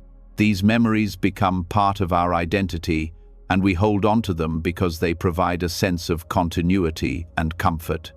But the past is gone, and while it shapes who we are, it does not define us. Holding on to the past only prevents us from fully engaging with the present. When we let go of attachment to the past, we free ourselves to live in the here and now, appreciating the present moment for what it offers, without being weighed down by what has already passed. Similarly, we often become attached to expectations about the future. We think that if we just reach a certain point, whether it's a career milestone, a financial goal, or a personal achievement, then we will be happy and fulfilled. But these expectations are also rooted in attachment. When we let go of the need to control the future, we allow ourselves to experience life as it comes, without the burden of trying to force it into a specific outcome. This doesn't mean we stop working toward our goals or that we abandon our dreams. It simply means we stop attaching our happiness and peace to specific outcomes. The act of letting go is not easy, and it doesn't happen overnight. It requires mindfulness and practice. Buddhism offers us the tools to develop this practice, tools like meditation, awareness, and contemplation. By cultivating mindfulness, we begin to notice the subtle ways in which we become attached to things. We notice when we're grasping, when we're holding on too tightly, and we learn to release that grip. Through meditation, we learn to sit with discomfort without the need to change it. We become aware of the impermanence of all things, and we learn to accept the ebb and flow of life without trying to control it. Letting go also means letting go of our judgments. So often, we attach judgments to our experiences, labeling them as good or bad, right or wrong. These judgments create suffering because they prevent us from seeing things as they truly are. When we stop attaching labels to our experiences, we begin to see them with greater clarity. We can appreciate them for what they are without the need to evaluate them. This shift in perspective allows us to experience life with more openness and less resistance. As we learn to let go, we discover a profound sense of peace. We no longer feel the need to control or cling to the things we love. We can love freely without fear of loss. We can experience life fully without the constant need for security or permanence. By letting go of attachment, we open ourselves to a deeper connection with the world around us. We stop living in fear of change, and we begin to embrace the flow of life, knowing that everything is in constant motion. In the end, the act of letting go is not about losing what we love. It's about freeing ourselves from the burden of attachment. It's about experiencing life as it is, without the constant fear of loss. It's about learning to love without expectation, to live without clinging, and to find peace in the ever-changing nature of existence. Letting go is the key to true freedom, and when we learn to release our attachments, we open ourselves to a life filled with peace, joy, and fulfillment. Having explored the powerful act of letting go and how it frees us to live in the present without clinging to the past or fearing the future, we now turn to a deeper aspect of embracing life's fluctuations, the concept of stillness. In a world that never stops moving, where change is constant and often overwhelming, how do we find peace amidst the chaos? Buddhism offers us a profound answer: stillness within change. It's a paradox that seems counterintuitive at first. How can we experience stillness in a world that is always changing? We are taught to believe that peace comes from stability, from the things that stay the same. But Buddhism teaches that true peace does not arise from avoiding change. Rather, it arises from finding a deep inner stillness amidst the very change that surrounds us. When we learn to center ourselves in the midst of life's storms, we experience a calm that is unshaken by external circumstances. The Buddhist practice of mindfulness is one of the most powerful tools for cultivating this stillness. Mindfulness teaches us to be fully present in each moment, accepting whatever arises without judgment. It doesn't mean we ignore the turbulence around us or pretend that everything is fine. Instead, it means that we acknowledge the chaos and, in that awareness, find a sense of peace. By staying anchored in the present, we are able to experience life's changes without being tossed about by them. This idea of stillness within change can also be seen in the Buddhist concept of equanimity. Equanimity is the ability to remain calm and balanced, regardless of what is happening around us. It doesn't mean that we don't feel emotions or that we detach from the world. Rather, it means that we don't allow our emotions to control us. We learn to experience life fully, its highs and lows, without being swept away by either. Equanimity provides a foundation of peace that allows us to navigate the storms of life with grace. At its core, stillness in Buddhism is not about finding a perfect, unchanging state. It is about finding a deep, grounded peace that can coexist with change. In fact, it is through the acknowledgement of life's impermanence that we come to understand the nature of true stillness. When we stop resisting the flow of life, when we stop trying to control the inevitable, we allow ourselves to sink into a deeper form of calm. The stillness we cultivate through mindfulness and meditation is not an escape from the world, it is a way of engaging with the world in a more balanced and centered way. The paradox of stillness within change also speaks to the nature of our minds. Our thoughts and emotions are constantly shifting, sometimes in ways that feel overwhelming. In a moment of calm, our minds can feel peaceful, but as soon as something disturbs that peace, a stressful thought, an unexpected challenge, or an emotional trigger, we are thrown back into turmoil. But through meditation, we learn to observe these mental fluctuations without becoming attached to them. We begin to see that just as our thoughts change, so too do our emotions and reactions.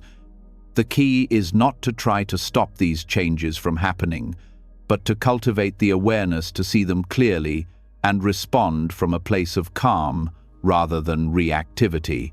This practice of observing change without being swept away by it brings us closer to the stillness that Buddhism speaks of. We begin to recognize that just as the world around us is in constant motion, so too are our internal states. Stillness does not mean the absence of movement, it means the ability to remain steady within that movement. Just like a tree rooted firmly in the earth, we can remain steady amidst the winds of change. The more we practice mindfulness and meditation, the more we learn to find that inner stability, even when everything around us is shifting. In Buddhism, stillness is also deeply connected to the concept of sunyata, or emptiness. Emptiness doesn't mean a lack of substance, it means that nothing has inherent, permanent qualities. Everything is interconnected and constantly changing. This understanding of emptiness frees us from clinging to fixed identities or rigid structures, allowing us to experience life more fluidly. When we understand that everything is empty of inherent permanence, we can begin to experience a sense of peace in the knowing that nothing is set in stone. We can appreciate life as it is, without trying to hold on to it or make it into something permanent. The stillness that Buddhism speaks of also includes a form of deep acceptance. Acceptance is not passive resignation.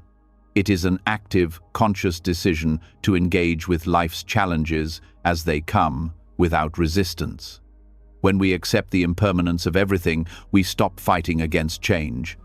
We understand that everything, whether it's a beautiful moment or a difficult one, is temporary, and we learn to embrace each moment for what it is.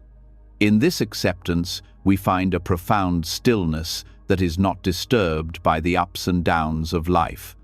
This form of stillness also leads to a deeper understanding of ourselves. As we practice mindfulness, we become more aware of our patterns of thought, emotion, and behavior. We begin to see how often we are driven by attachment, whether to people, possessions, or ideas, and how this attachment creates turmoil in our minds. By learning to release attachment and simply observe our experiences without judgment, we begin to experience a deeper level of inner peace. We stop identifying with the ever-changing thoughts and emotions that arise within us, and instead, we come to recognize that our true nature is not tied to these fluctuations. True peace lies in the stillness beneath it all. The practice of meditation plays a crucial role in cultivating this stillness. Through meditation, we create a space where we can sit with our thoughts and emotions without being overwhelmed by them. This space allows us to observe the changes in our mind without becoming entangled in them. As we deepen our meditation practice, we begin to experience moments of profound stillness, moments where the constant chatter of the mind quiets, and we are able to simply be. These moments of stillness provide a sense of peace that transcends the external world. They remind us that, even in the midst of chaos, we can find a place of quiet within ourselves. Stillness is not something that can be forced or fabricated. It is a natural state that arises when we allow ourselves to stop fighting against life's flow, when we stop trying to control every outcome, when we let go of the need to keep everything fixed. We open ourselves up to a deeper peace. Stillness, in this sense, is a state of surrender, not surrendering to the world outside, but surrendering to the truth of our experience. We surrender to the impermanence of life, and in doing so, we find that the more we let go, the more peace we experience. This understanding of stillness within change transforms our relationship with life. Instead of constantly striving to avoid discomfort, to hold on to what we love, or to control what happens next, we learn to let life unfold naturally. We learn to navigate the waves of change without being swept away by them. And in that process, we find that the storms of life no longer have the power to disturb our peace. This is the power of Buddhist stillness, a calm that arises not from avoiding change, but from fully engaging with it. The paradox of stillness within change is not an easy concept to grasp, but it offers us a profound way to live. It teaches us that we can find peace not in the absence of change, but in the ability to remain steady as everything around us shifts. Through mindfulness, meditation, and acceptance, we can cultivate this inner stillness and discover a deep sense of calm that is unshaken by life's inevitable fluctuations. When we let go of the need for control, we allow ourselves to live with a deeper connection to the world around us, and in that connection, we find the peace we've been seeking all along. Having delved into the profound peace that comes from finding stillness amid life's inevitable changes, we now turn to an even deeper understanding of how the very nature of impermanence can guide us toward living more meaningful and intentional lives. Embracing the truth that nothing lasts forever doesn't have to be a source of fear or anxiety. In fact, it can be the key to unlocking a life that is richer, more aligned with our true values, and deeply connected to the present moment. For so much of our lives, we are taught to seek permanence, whether in our relationships, our work, or our achievements. We are conditioned to chase after things that seem stable, things that appear as if they could give us lasting happiness and security. But the more we grasp at these things, the more we distance ourselves from the reality of impermanence. The truth is, life is constantly shifting, and resisting this flow only creates frustration and disappointment. By embracing impermanence, we free ourselves from the need to hold on to things that will inevitably change, and we open ourselves to the possibility of living a more purposeful, fulfilling life.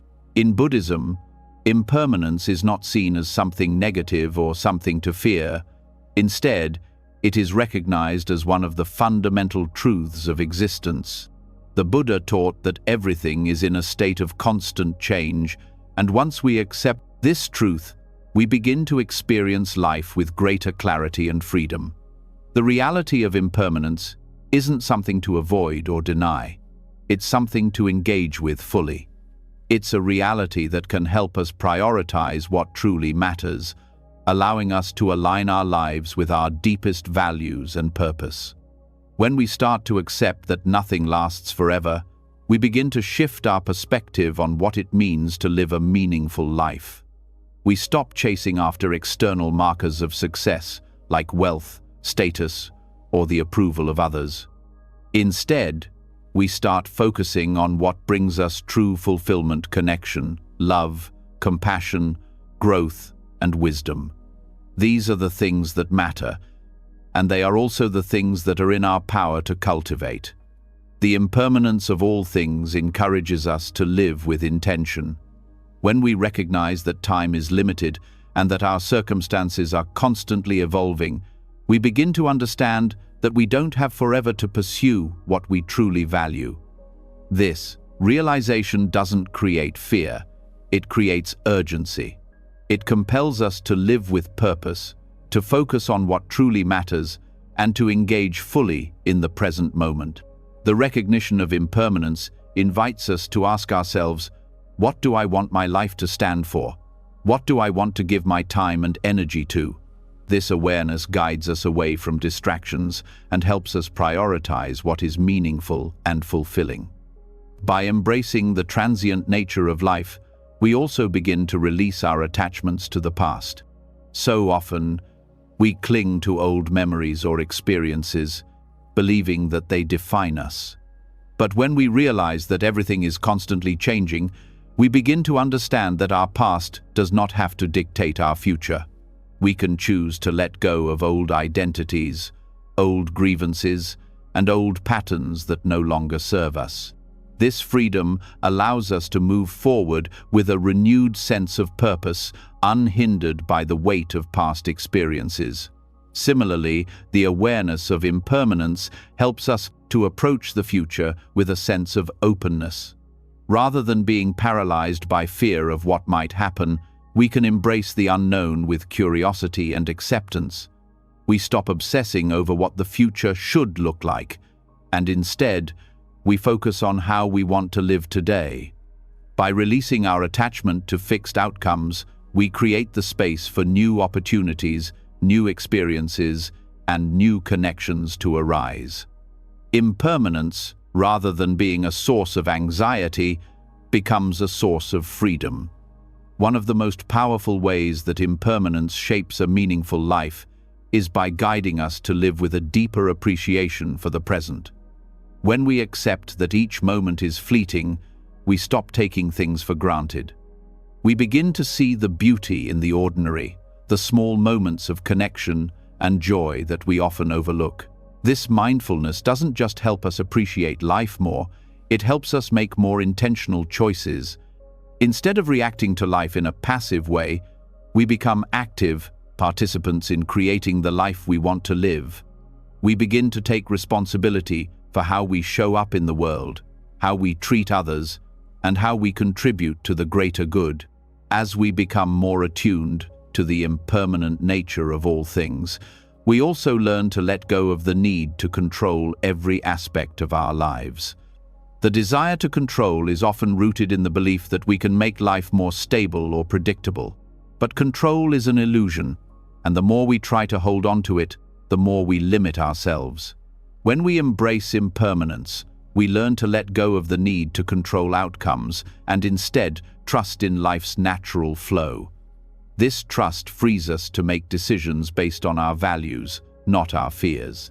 It allows us to take risks, to be vulnerable, and to move forward with confidence, knowing that whatever comes our way, we can handle it.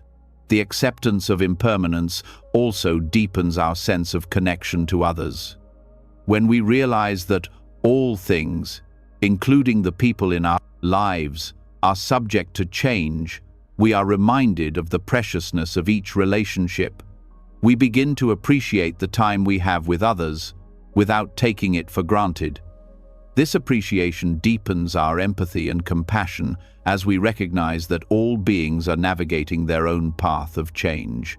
We become more present for those we care about, not focused on what they can do for us, but on how we can be there for them in their own process of growth and transformation.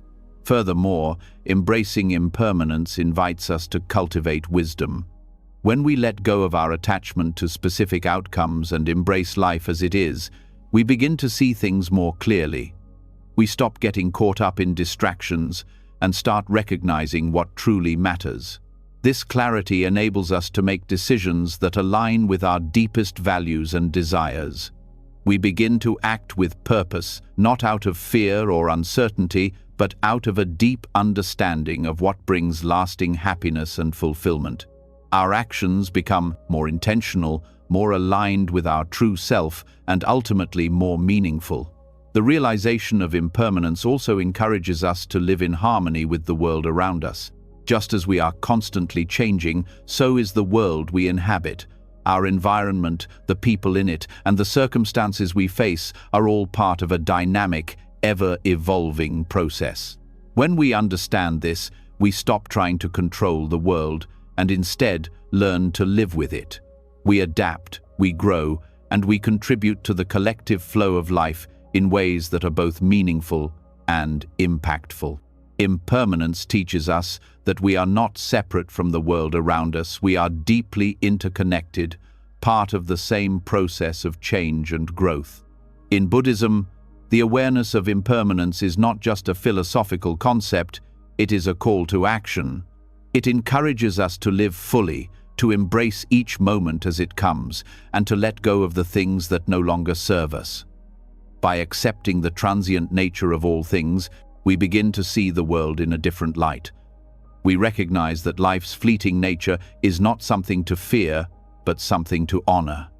We start to make choices that reflect our values, that align with our deeper sense of purpose, and that move us closer to the life we truly want to live. Impermanence becomes the driving force behind our growth, our wisdom, and our connection to everything around us. By embracing impermanence, we create lives that are grounded in authenticity, intention, and purpose. We learn to let go of attachments that hold us back, and we begin to live with a deeper sense of freedom and peace. This shift in perspective transforms not just how we experience the world, but how we contribute to it. Instead of focusing on what we might lose, we begin to focus on what we can give, what we can create in the limited time we have. And in doing so, we begin to build a life that is truly meaningful, a life that reflects who we are at our core and what we value most. As we've seen, embracing impermanence and the ever-changing nature of life frees us from the grip of attachment and allows us to live with greater purpose and peace. But to fully understand the depth of this liberation, we must explore a core concept in Buddhism that directly relates to our experience of change, shunyata, or emptiness. It's a term that can be difficult to grasp, yet it offers us profound insight into how everything is interconnected and how we can truly break free from attachment. Rather than seeing emptiness as something void or lacking, it reveals a transformative truth about how all things, including ourselves, are subject to change and impermanence. At its core, shunyata teaches us that nothing has an inherent, unchanging essence. All things, our experiences, our identities, the world around us are not fixed entities, but are instead made up of ever-changing parts. Just as a wave on the ocean exists only as a temporary formation within the flow of the sea, everything in life is a temporary arrangement in the greater unfolding of reality. This realization is liberating. When we see things as they truly are, interconnected and ever-changing, we are freed from the fear and suffering that arise from our desire to control or hold on to them. The concept of shunyata challenges our usual way of thinking about the world. We tend to see things as solid, permanent, and separate. We cling to our identities, our possessions, and our relationships as if they are fixed parts of who we are. But shunyata shows us that everything is in constant flux, and that our attachment to things, people, and even our own self-image causes unnecessary suffering. When we grasp tightly to these transient things, we create mental barriers that prevent us from experiencing the flow of life as it is. In recognizing the emptiness of all things, we can begin to release our attachment and find freedom. This understanding of emptiness is not a call to detach from life entirely or to become indifferent to the world around us. Rather, it's an invitation to engage with life more fully, without the burden of attachment. When we accept that nothing is permanent or fixed, we can appreciate things more deeply for what they are in the present moment, without needing them to be something else. This gives us the freedom to experience life with an open heart, without the fear of loss that often accompanies attachment. Buddhism teaches that attachment arises from the illusion of permanence. We believe that things should remain as they are, that our desires and expectations should be fulfilled, and that our lives should follow a predictable path. But shunyata reveals that this view is a misunderstanding of the true nature of reality. Everything, from our relationships to our possessions to our thoughts and feelings, is in a constant state of flux. When we let go of the belief in permanence, we begin to see the interdependence of all things, and in doing so, we become less attached to the outcomes and more present with the unfolding of life. The realization of emptiness also deepens our understanding of interconnectedness. When we see that nothing has an independent, permanent nature, we begin to recognize that everything is connected in a web of relationships. Our lives are not isolated from the world around us. Rather, we are part of an ever-changing flow of experiences that influence one another. Understanding shunyata encourages us to be more mindful of how our actions impact others and the world. It invites us to act with greater compassion, knowing that every person and every moment is interconnected, and that our choices ripple through the vast web of existence. Embracing emptiness frees us from the need to define ourselves by external circumstances. In our culture, we often define ourselves by our job, our status, or our possessions. We believe that these things give us meaning and stability, but shunyata teaches us that these identities are not inherent to who we are. They are temporary roles we play in the unfolding of life. By letting go of our attachment to these identities, we create space to experience our true selves, which are not bound by labels or expectations. This recognition allows us to live more authentically, free from the need to prove our worth or measure up to external standards. The more we embrace the concept of emptiness, the more we come to understand that our attachment to things, ideas, and people is what creates suffering. Attachment doesn't mean that we don't care for others or cherish the things we hold dear. It means that we stop believing that these things define us or that we can possess them in a way that keeps them static. Life's beauty comes from its impermanence, and by understanding that, we open ourselves to experience it fully. We stop trying to control what cannot be controlled and begin to live with more openness and acceptance. Shunyata also helps us break free from the suffering caused by our mental constructs. We often build stories around ourselves and the world, shaping how we perceive reality. We label experiences as good or bad, right or wrong, and in doing so, we limit ourselves to narrow views of what life can be. Embracing emptiness allows us to break free from these rigid categories. When we see that all things are interconnected and ever-changing, we become less attached to our labels and judgments, and we begin to experience life without the filter of our mental constructs. Furthermore, shunyata encourages us to accept life as it is, without trying to force it into predetermined ideas of how things should be. This acceptance doesn't mean passivity. It means that we actively engage with the world around us, acknowledging that things are always in a state of flux. When we stop clinging to fixed ideas of how life should unfold, we can move with it more gracefully, allowing it to reveal its beauty in its own time and way. The realization of emptiness also allows us to transform our approach to suffering. When we are attached to something, we fear losing it, and this fear often leads to suffering. But when we recognize that all things are impermanent, we can approach pain and loss with a sense of understanding. We no longer need to resist or deny our suffering. Instead, we can sit with it, knowing that it, too, will pass. This understanding provides us with the courage to face difficult situations with a sense of peace, because we know that everything, both joy and sorrow, is transient. Shunyata also offers us a way to let go of expectations. We often set ourselves up for disappointment when we expect life to follow a certain path or our desires to be fulfilled in a specific way. By embracing emptiness, we let go of these fixed expectations. We accept that life is unpredictable and that we can't control the outcome of everything. This shift in perspective allows us to experience greater peace because we stop holding on to rigid outcomes and start embracing whatever comes with an open mind. In Buddhism, the concept of emptiness is not an end, but a means to deeper understanding and liberation. When we recognize that nothing has a fixed, unchanging essence, we can begin to see the world with fresh eyes. We no longer need to cling to the familiar, to the things that seem permanent or stable.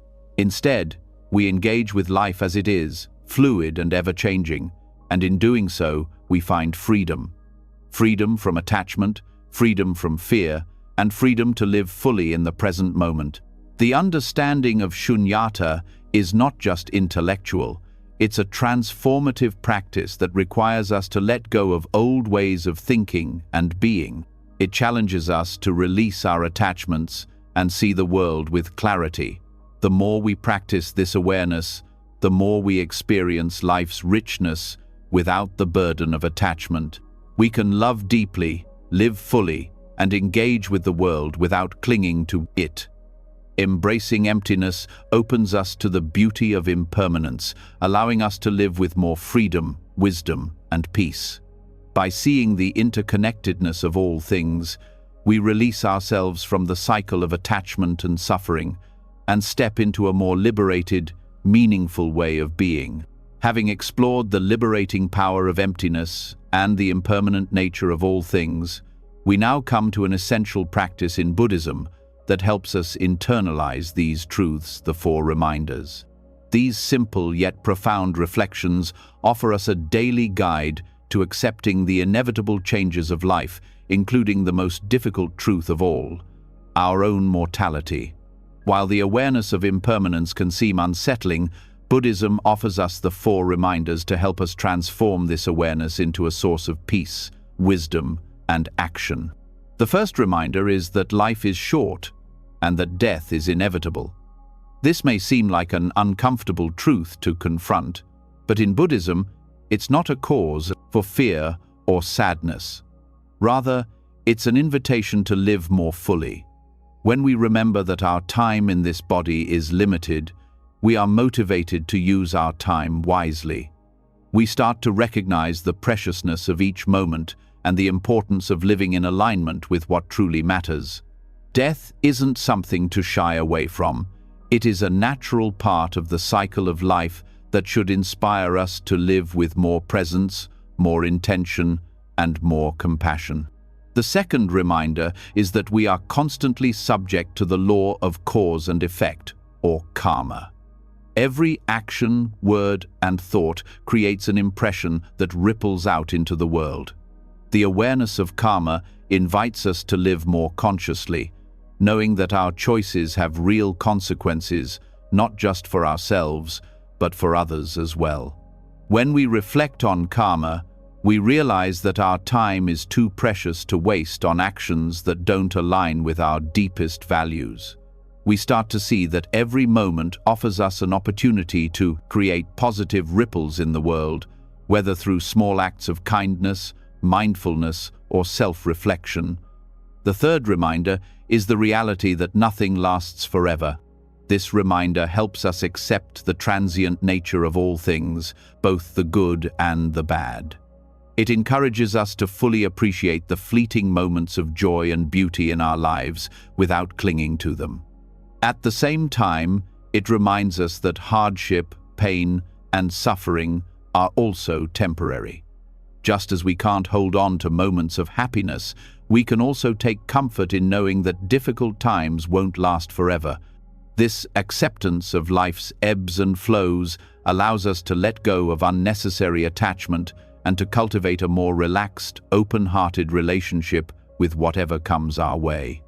The fourth and final reminder is that we are the only ones responsible for our own actions. This is a powerful reminder of personal responsibility and agency. It encourages us to look inward for the source of our peace, happiness, and suffering. No one else can live our lives for us, and we cannot rely on others to provide us with the fulfillment we seek.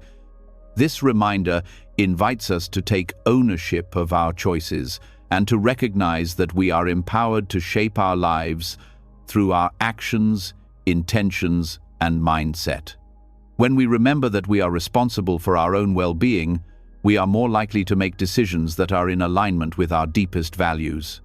Together, these 4 reflections provide a balanced and practical framework for living with awareness and acceptance of life's impermanence.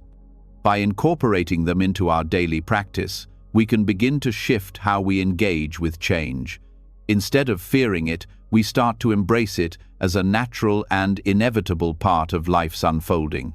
Each reminder helps us confront a different aspect of impermanence, our mortality, our choices, the fleeting nature of experience, and our personal responsibility.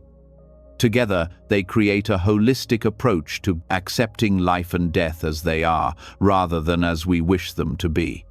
To integrate these reminders into daily life, we don't need to constantly dwell on the negative aspects of impermanence. Rather, we can approach them with a sense of gratitude and mindfulness. Each reflection can serve as a gentle nudge to stay present, to live consciously, and to act with intention. For example, reflecting on the inevitability of death might inspire us to be more present with our loved ones, to express our appreciation, and to avoid wasting time on regrets or trivial concerns. Reflecting on karma may encourage us to practice kindness and integrity, knowing that our actions have a far-reaching impact. Reflecting on the transience of all things can help us cultivate a deeper sense of peace as we let go of our attachment to outcomes and open ourselves to life's flow. And remembering our personal responsibility can empower us to take proactive steps toward creating the life we desire, while accepting the things we cannot change. These reminders aren't meant to be morbid or depressing. They are tools for freeing ourselves from the fear of change and uncertainty. In fact, they encourage us to live with more vigor and purpose, because we recognize that our time and energy are precious. They inspire us to make choices that are in harmony with our true values and to live in alignment with our deepest truths. As we reflect on the 4 reminders, we come to realize that life is not something to be feared or avoided, but something to be fully engaged with, knowing that every moment is an opportunity to cultivate peace, wisdom, and compassion. The practice of these reminders also has a profound effect on our mental and emotional well-being. When we reflect on the reality of change, we begin to let go of the need to control life's outcomes. We stop seeking stability where it doesn't exist and instead learn to trust the process of life. This trust leads to greater emotional resilience, as we stop resisting what is happening and instead learn to flow with it. We develop a sense of inner peace, knowing that we don't have to have everything figured out. Life's impermanence, instead of being a source of anxiety, becomes a teacher of acceptance. In Buddhist teachings, the 4 reminders are also seen as a way to deepen our compassion for others. When we accept the inevitability of death and the transient nature of all things, we come to recognize that others, too, are navigating these same truths. We begin to see the interconnectedness of all beings as we share in this universal experience of impermanence. This realization naturally leads to greater empathy and understanding. We learn to let go of judgment and instead offer kindness, knowing that everyone is doing their best to navigate this ever-changing world.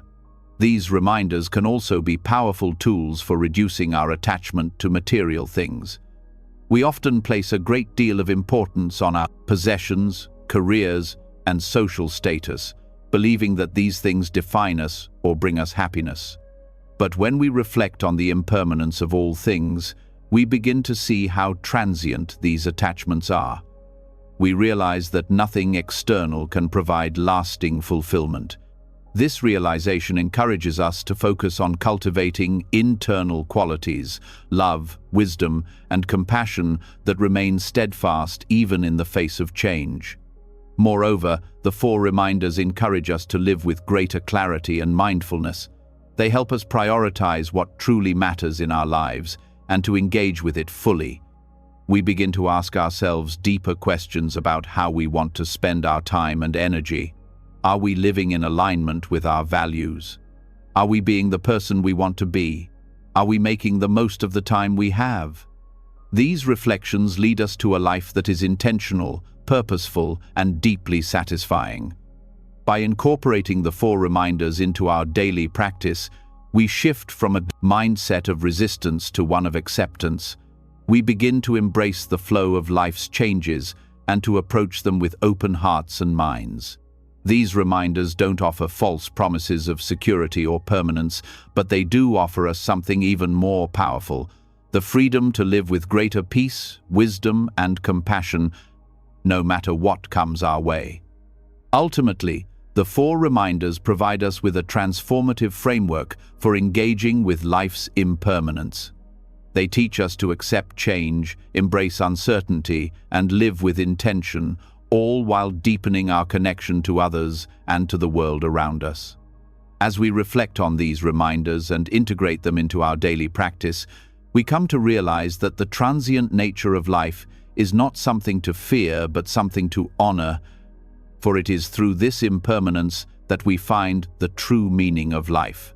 As we've explored the four reminders and the transformative power of accepting change, we now arrive at one of the most difficult and profound aspects of life: loss.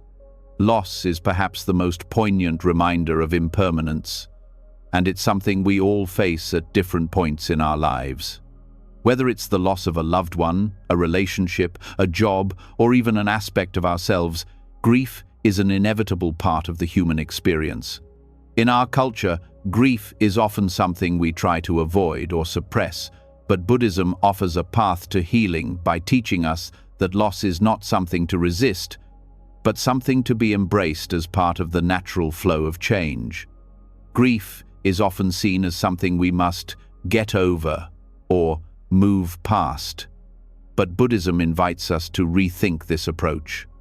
In Buddhist philosophy, grief is not something to be fixed, but something to be understood and integrated into the fabric of life.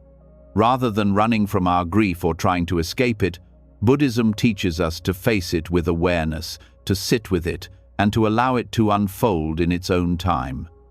This process of acceptance is not about erasing the pain or pretending it doesn't hurt.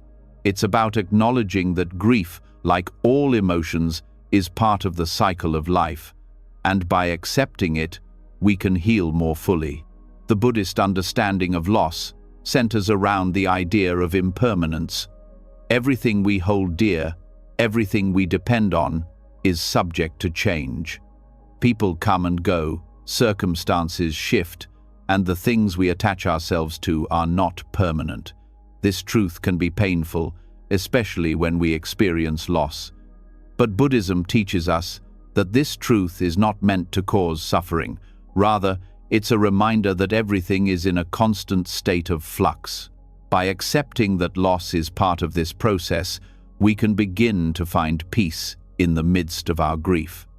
Grief, in Buddhist terms, is a natural response to loss, but it's also a powerful tool for growth.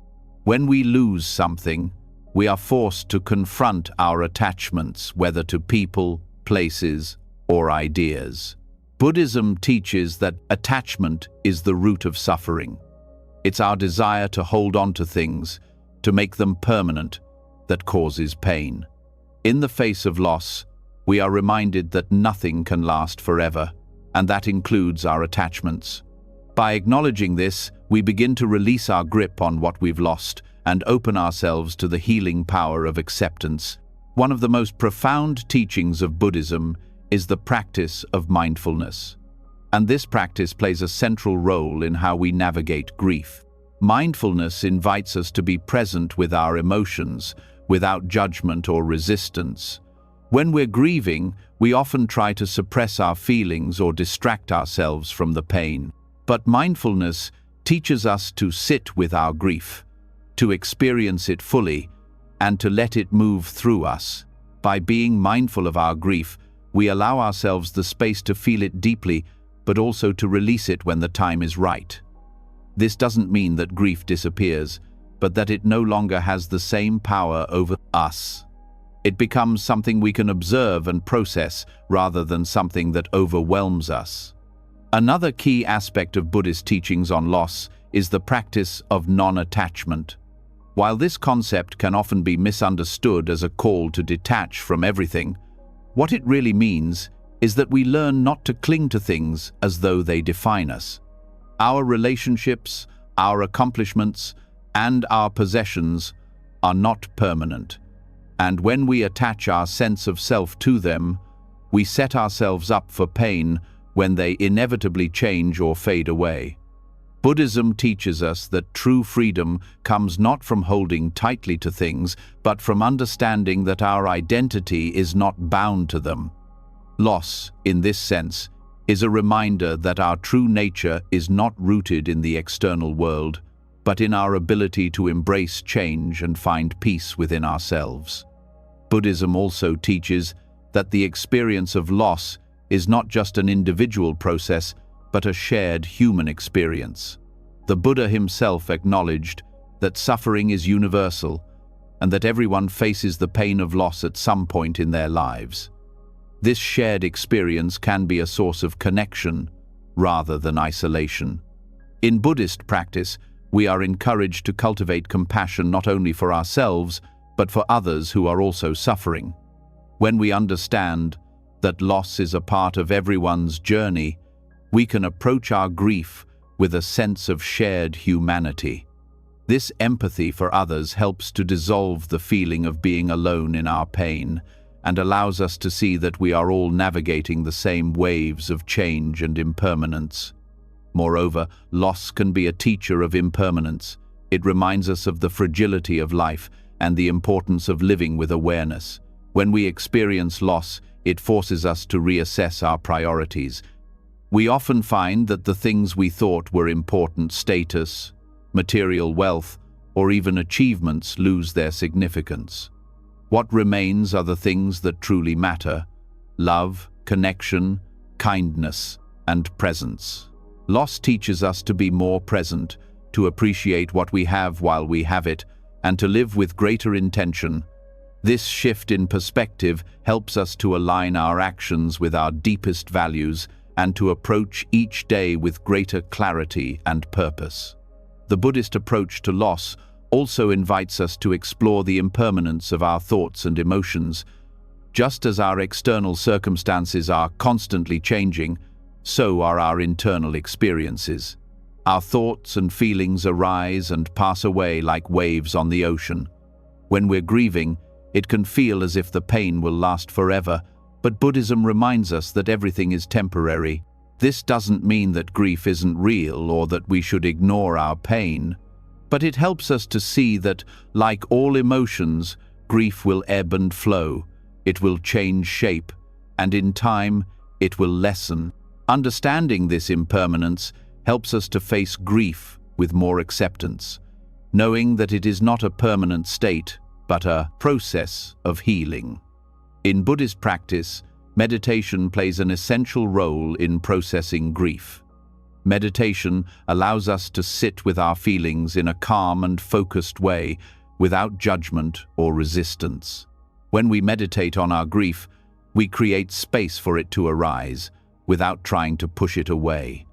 We allow ourselves to feel the sadness, the anger, or the regret, and we observe these emotions with compassion. Through meditation, we learn not to identify with our grief, but to see it as just one part of our experience. This mindfulness practice helps us to detach from the intensity of grief, allowing it to move through us without overwhelming our entire being.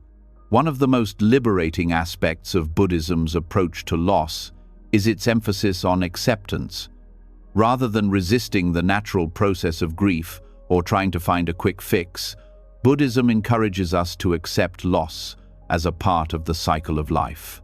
By accepting loss, we stop fighting against the inevitable, and we allow ourselves to process the pain in a healthy and productive way. This acceptance doesn't mean that we like or enjoy the experience of loss, but it allows us to navigate it with a sense of peace and clarity. we begin to see that loss is not the end, but a natural transition that leads us to deeper understanding and growth. Finally, Buddhism offers us a profound lesson in resilience. The path of grief is not linear, and it's different for everyone.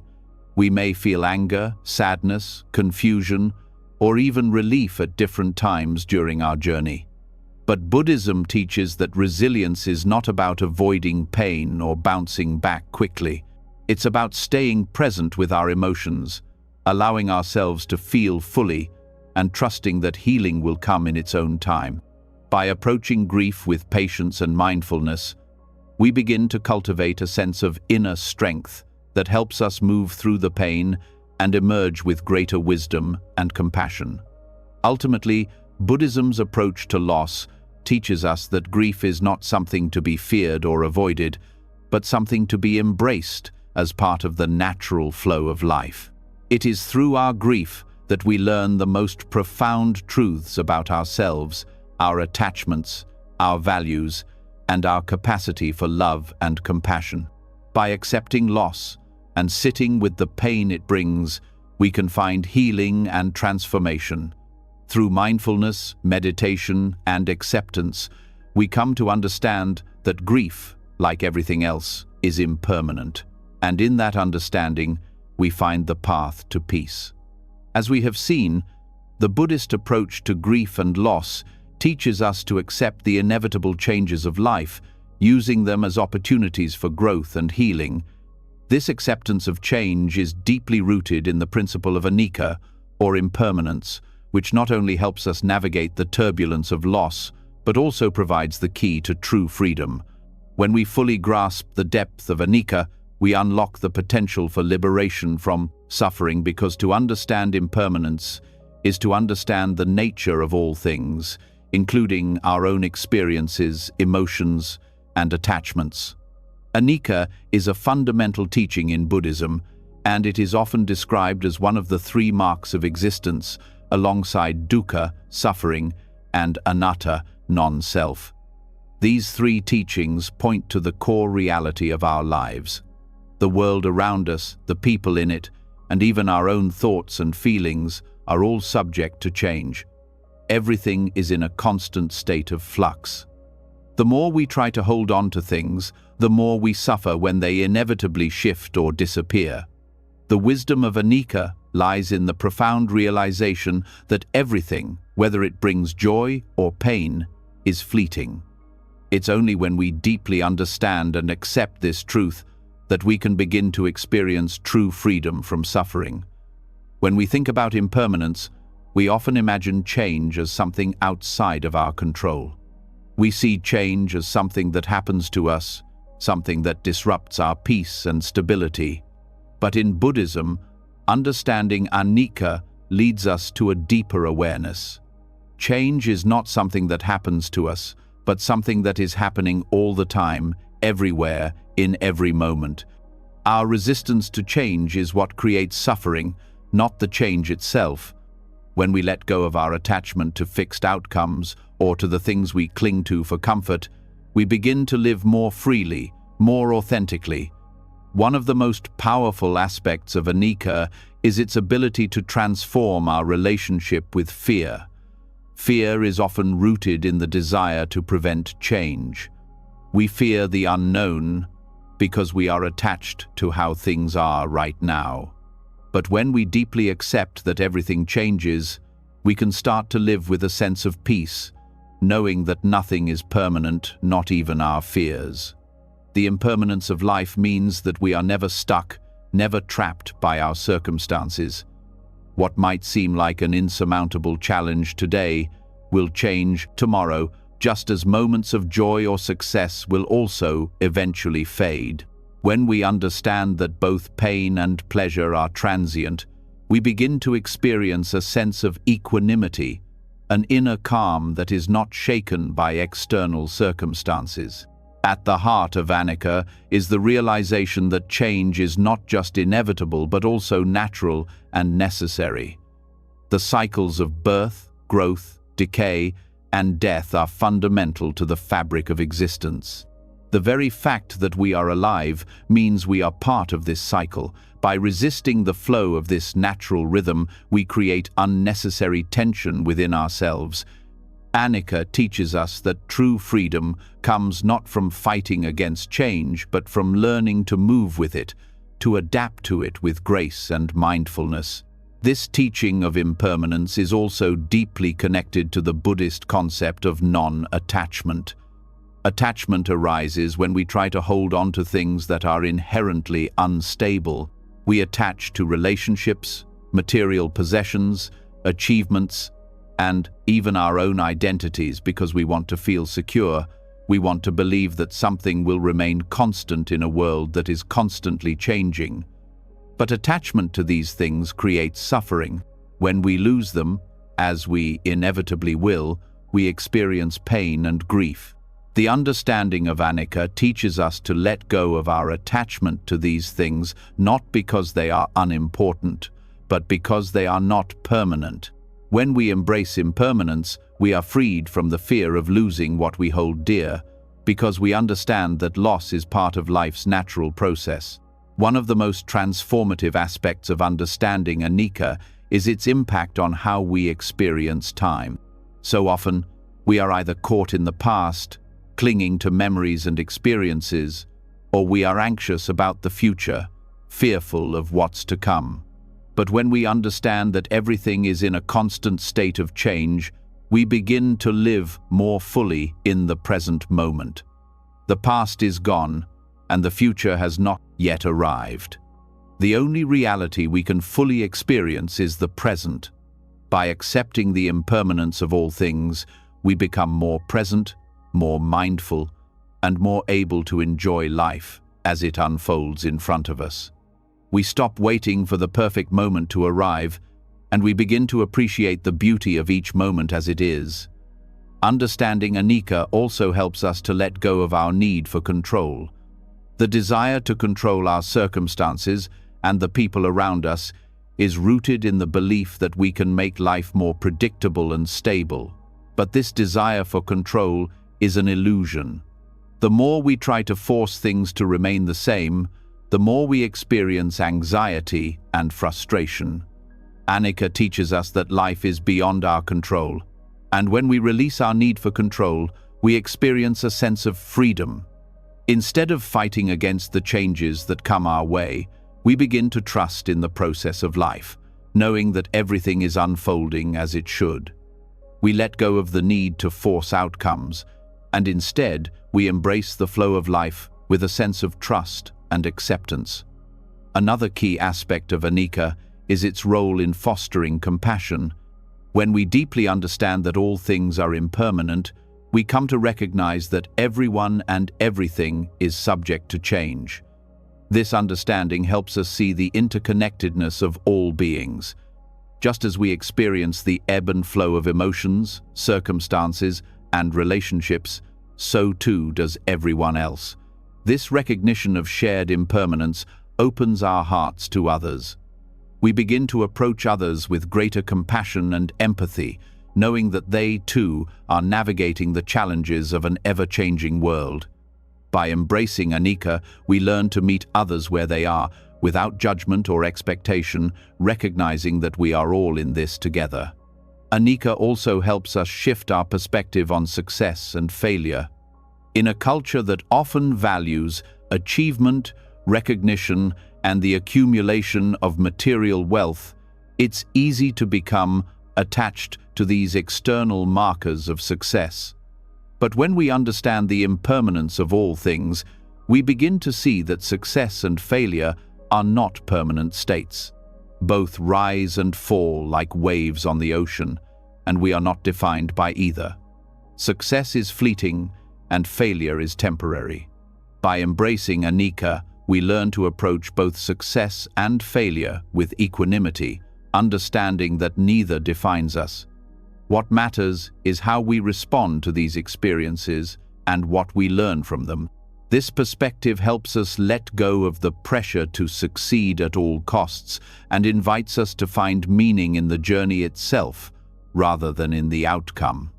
The practice of meditation is one of the most powerful ways to deepen our understanding of anicca and to integrate it into our daily lives. In meditation, we learn to observe our thoughts, emotions, and physical sensations without attachment or judgment. We begin to see that these mental and physical states are also impermanent. Just as a thought arises and fades away, so too do our emotions and sensations. Meditation helps us cultivate a sense of spaciousness within ourselves, allowing us to observe the constant flux of our inner experience without becoming overwhelmed by it. Through this practice, we learn to sit with change, not just as a concept, but as a lived experience. We begin to internalize the truth of impermanence and find peace in knowing that everything, including our thoughts and feelings, will pass. Anicca is not just a philosophical concept, it is a living, breathing truth that can guide us toward ultimate freedom from suffering. When we truly understand the impermanence of all things, we are no longer enslaved by attachment, fear, or desire.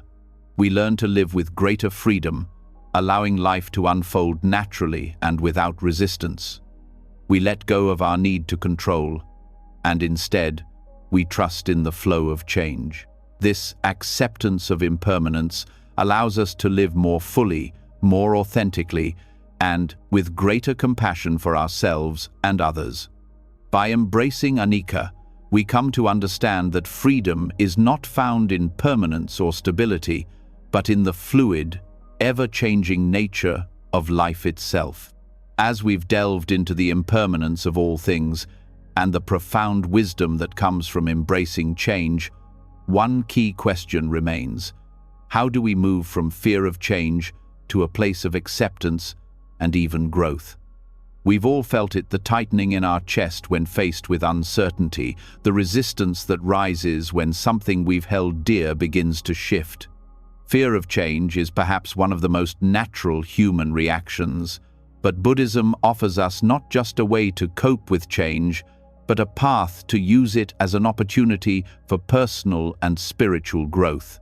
By transforming our fear into a more fluid and open mindset, we can step into life's ever-changing dance with confidence and grace. Buddhism recognizes that fear, particularly fear of change, is often rooted in attachment. We fear losing what we know, what feels stable, and what we believe defines us. However, when we view change through the lens of attachment, we see it as a threat rather than a natural part of existence.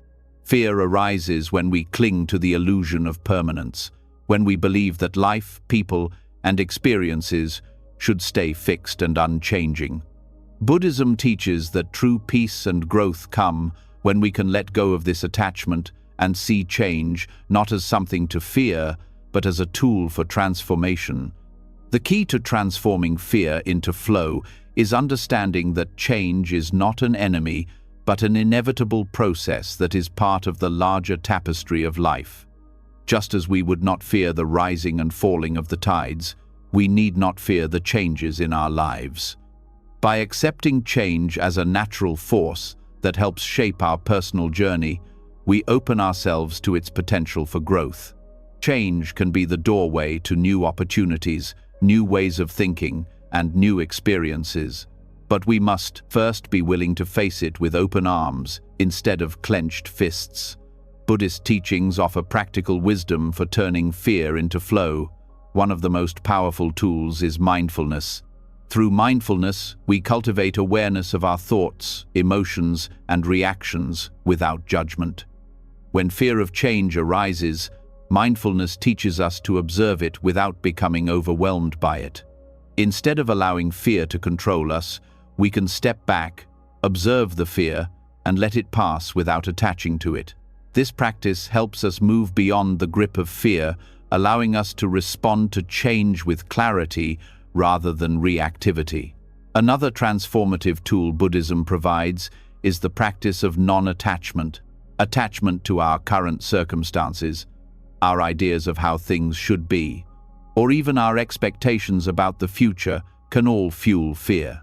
When we identify too strongly with these attachments, we create a sense of insecurity because everything around us is constantly shifting. Buddhism teaches us that our true nature is not defined by external circumstances, and therefore we don't need to hold on so tightly to what we perceive as stable. Instead, by releasing attachment, we allow ourselves to flow with change rather than resist it.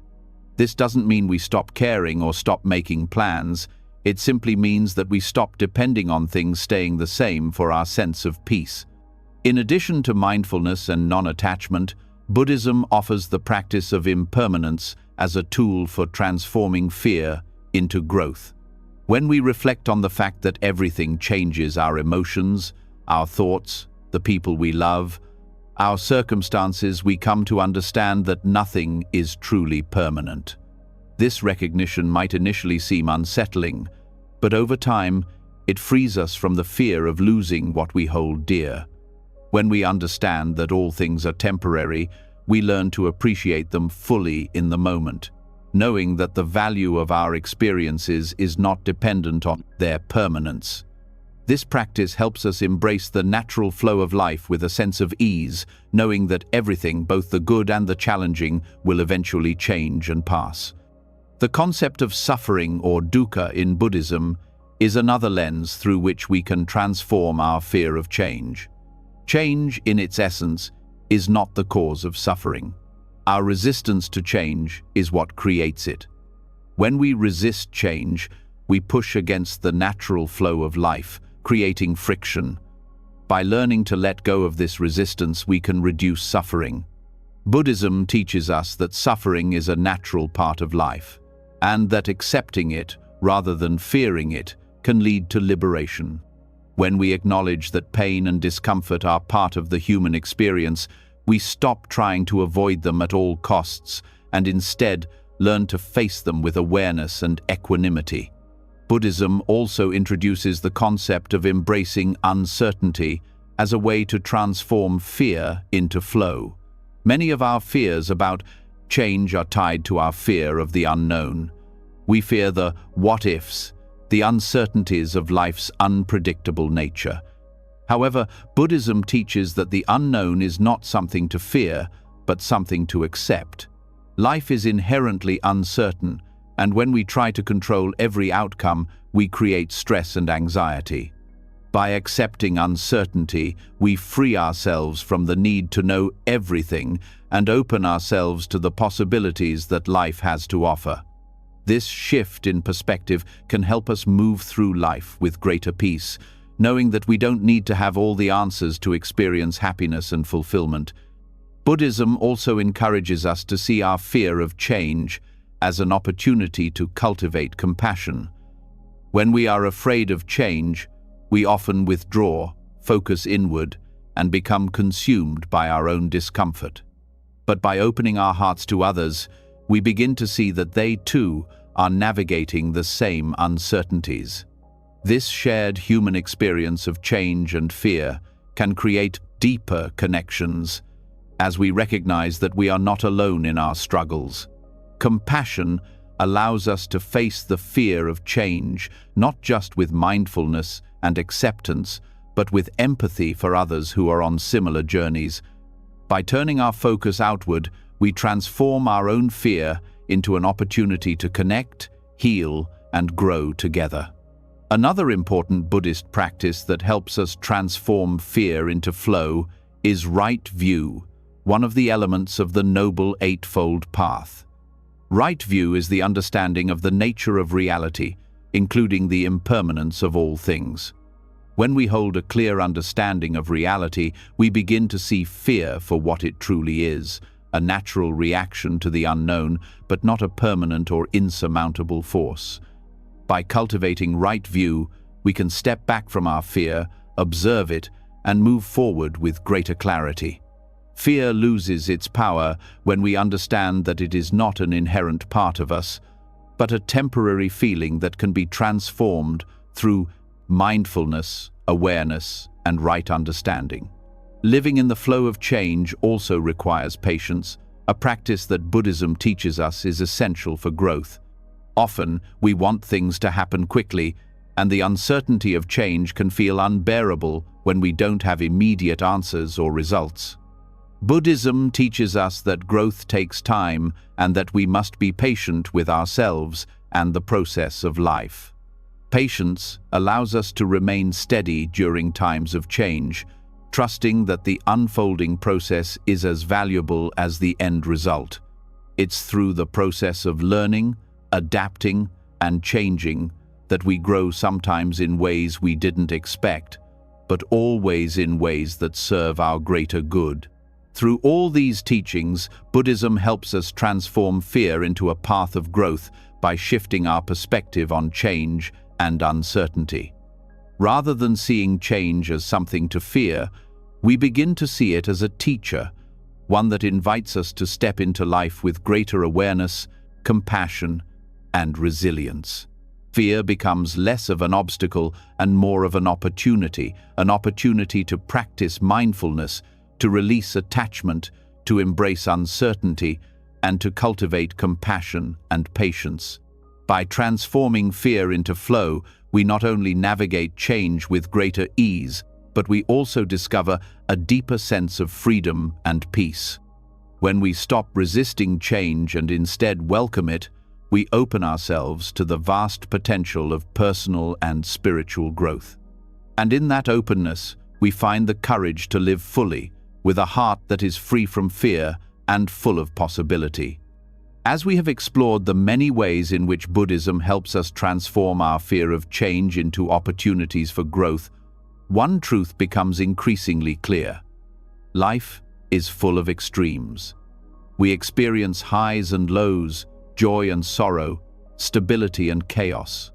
It can often feel like we are being pulled in different directions, trying to navigate the ever-shifting tides of our existence.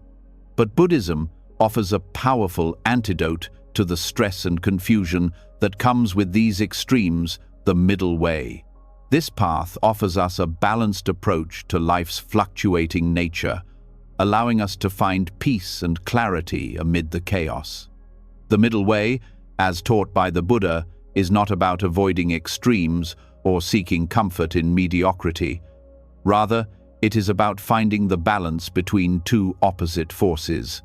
It invites us to let go of our tendency to swing between extremes, such as indulgence and self-denial or attachment and aversion.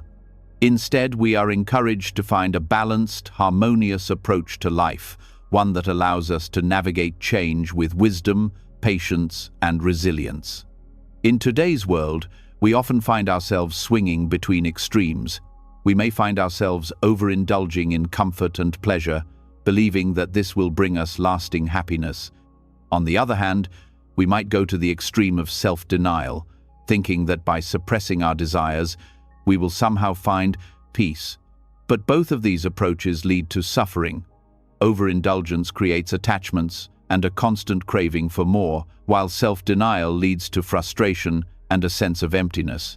The middle way teaches us that neither extreme leads to lasting peace. Instead, it is through balance and moderation that we can find true freedom. The Buddhist middle way offers us a roadmap for navigating the fluctuations of life, especially when we face the extremes that come with change. It is easy to get caught up in the emotional highs and lows of life, whether it's the excitement of a new relationship or the despair of loss. These emotional extremes can cloud our judgment and lead to reactive behaviors. The middle way teaches us to observe our feelings without becoming attached to them or allowing them to control us. By practicing mindfulness, we learn to sit with both the joy and the pain, the success and the failure, without being swept away by them. This awareness helps us maintain our inner balance, no matter what external circumstances may arise. One of the most powerful teachings of the middle way is its emphasis on avoiding both self-indulgence and self-mortification. This concept is rooted in the Buddha's own experience. Before his enlightenment, he tried both extremes, a life of luxury and indulgence as a prince, and a life of extreme self-denial as an ascetic, neither path brought him lasting peace or understanding. Through his own journey, he realized that the path to true wisdom and peace lies in the middle, neither seeking pleasure at all costs, nor punishing oneself through deprivation. In the middle way, we find the space to live in harmony with ourselves and the world around us, without falling into the traps of excess or deficiency. This balanced approach also extends to how we engage with the world. In a society that often pushes us to either fully embrace or fully reject certain ideas, behaviors, or emotions, the middle way offers us a more mindful path. It asks us not to react impulsively, but to consider the greater context of each situation. Whether it's a difficult conversation, a stressful situation at work, or a conflict with a loved one, the middle way encourages us to find a response that reflects wisdom and compassion, rather than a reaction born from fear, attachment, or aversion. In this way, we navigate change with more clarity and less emotional turbulence. The middle way also guides us in how we respond to our desires. Our desires are often at the root of our suffering. When we chase after external things, hoping they will bring us lasting happiness, we are constantly disappointed.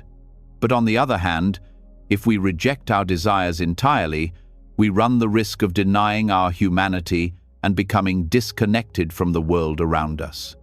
The middle way teaches us that we don't need to reject or deny our desires, but rather to approach them with awareness and moderation.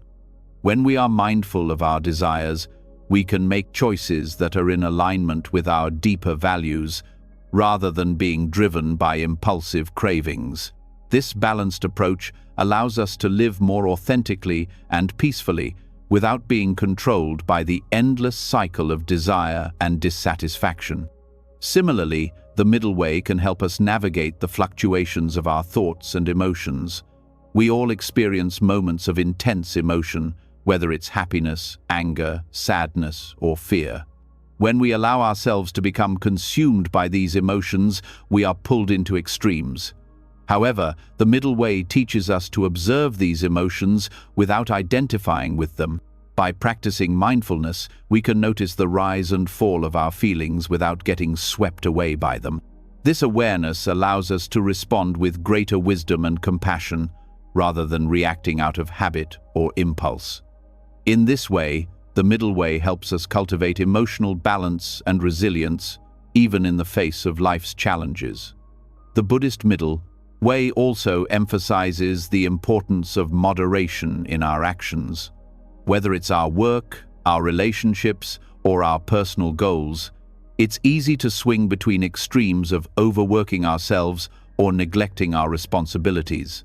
We might push ourselves to exhaustion in pursuit of success, or we might avoid effort altogether, hoping that things will work out on their own. The middle way teaches us to find a balanced approach, where we apply ourselves fully to our tasks without becoming consumed by them. This moderation leads to greater peace and productivity, as we are no longer caught in the extremes of overexertion or procrastination. One of the most profound aspects of the middle way is its ability to bring us into alignment with our true nature. When we live in extremes, we disconnect from who we truly are. We lose touch with our deeper values and our sense of purpose. But by practicing the middle way, we begin to see more clearly. We learn to align our actions with our values, to act with compassion, and to move through life with a sense of inner peace. This alignment creates a deeper sense of meaning and fulfillment, as we no longer feel pulled in conflicting directions. The middle way helps us find a steady, balanced path that reflects our true self and purpose. The middle way is not about perfection, it's about balance and awareness. It's about recognizing that we don't need to escape the fluctuations of life, but rather we can meet them with mindfulness and presence. By avoiding extremes and cultivating moderation in our thoughts, actions, and emotions, we develop the resilience and clarity to navigate the inevitable changes and challenges that life presents. The middle way offers us a way to experience life with greater peace, knowing that change is a natural and necessary part of the journey. Incorporating the middle way into our daily lives transforms the way we approach everything from the small decisions we make to the larger challenges we face. It encourages us to live more consciously, to respond with wisdom and compassion, and to find balance in all aspects of life. By embracing the middle way, we can move through life's changes with greater ease, finding peace and wisdom in the process.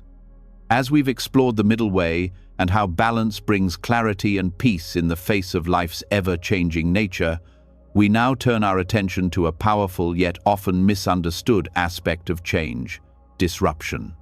Disruption can be jarring, unsettling, and even terrifying at times. But Buddhism offers us a transformative perspective. It shows us that chaos, while difficult, can be the very catalyst for spiritual awakening and personal growth. Instead of seeing disruption as a negative force to avoid, Buddhism teaches us to embrace it, recognizing that it's often through the greatest upheavals that we are able to step into new, more authentic paths. Disruption is an undeniable part of life. Whether it comes in the form of an unexpected crisis, the breakdown of a long-held belief, or the unraveling of our plans, it has a way of shaking us to our core. At first, it can feel like the world is falling apart, as if the very foundation upon which we've built our lives is crumbling. We often resist this kind of change, grasping for the familiar, hoping that things will return to how they were. But in Buddhist teachings, disruption is not something to resist. It is an opportunity to transform, to shed old skins, and to rise anew. It is a signal that we are ready to evolve.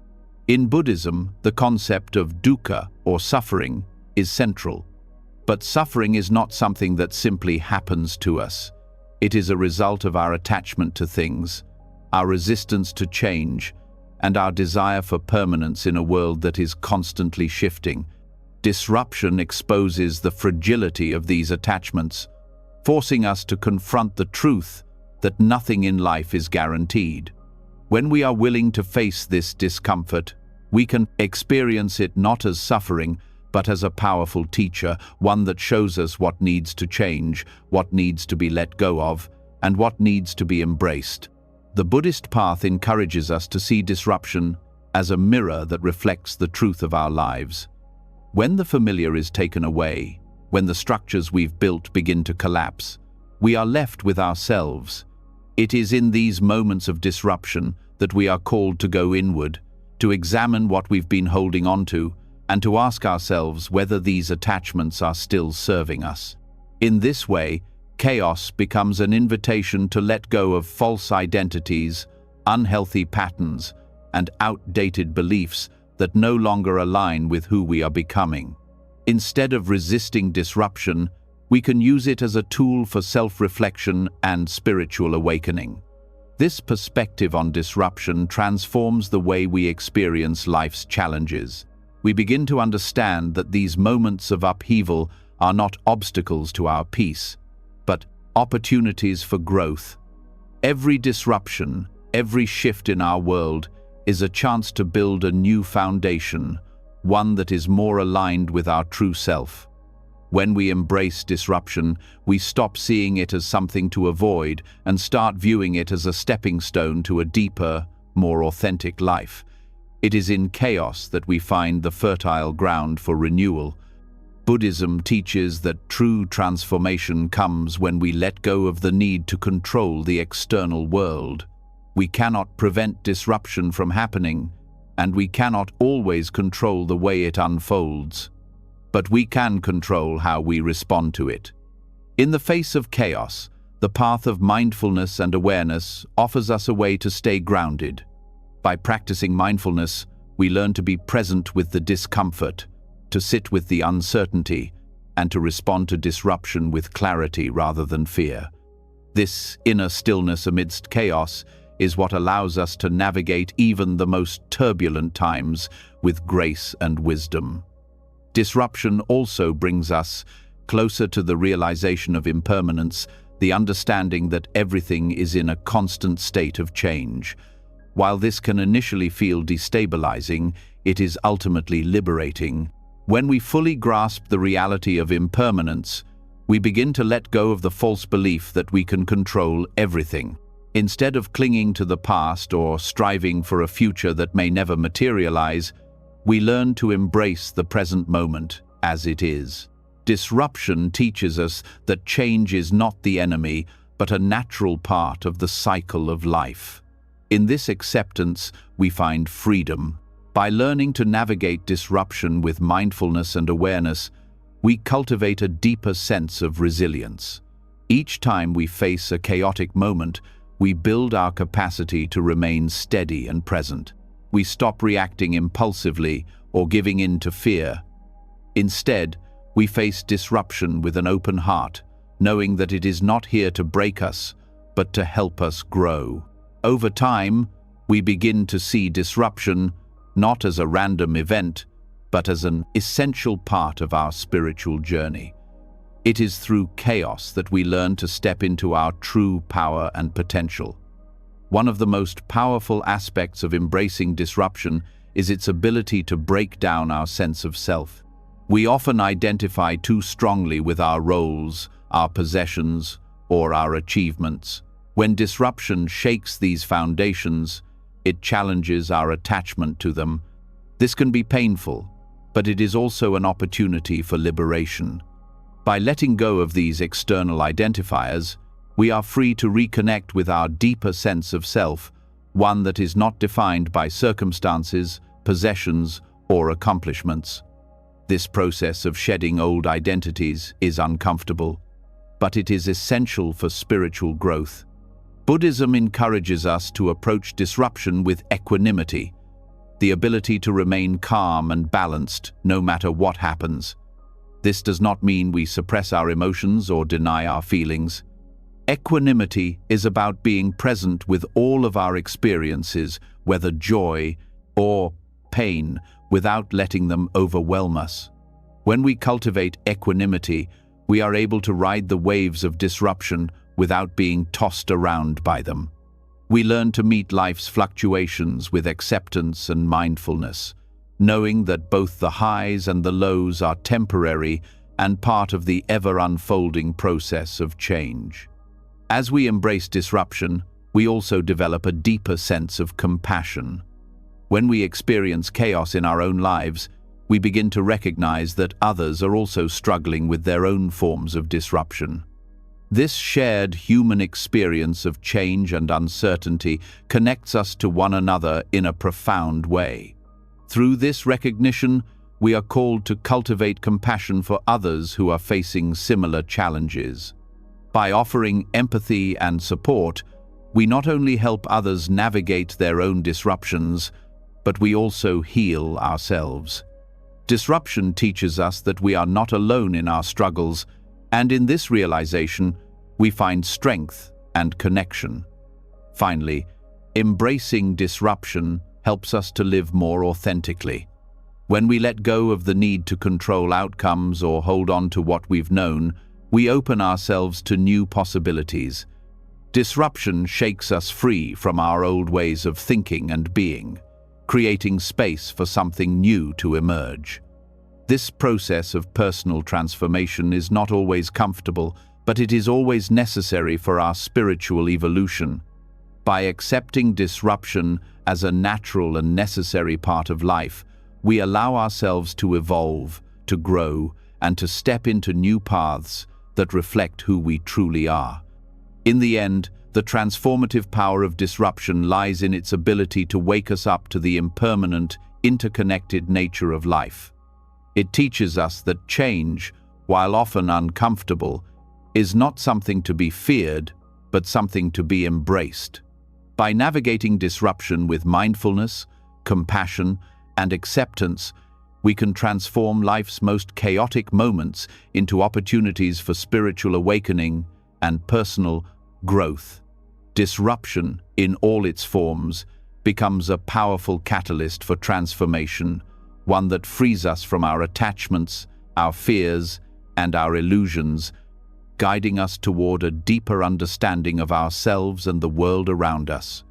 As we've seen, the transformative power of disruption invites us to embrace the chaos of life as an opportunity for growth, self-reflection, and spiritual awakening. Disruption teaches us that change, though often unsettling, is a natural part of the cycle of existence. In this light, another truth emerges, one that is as inevitable as change itself: mortality.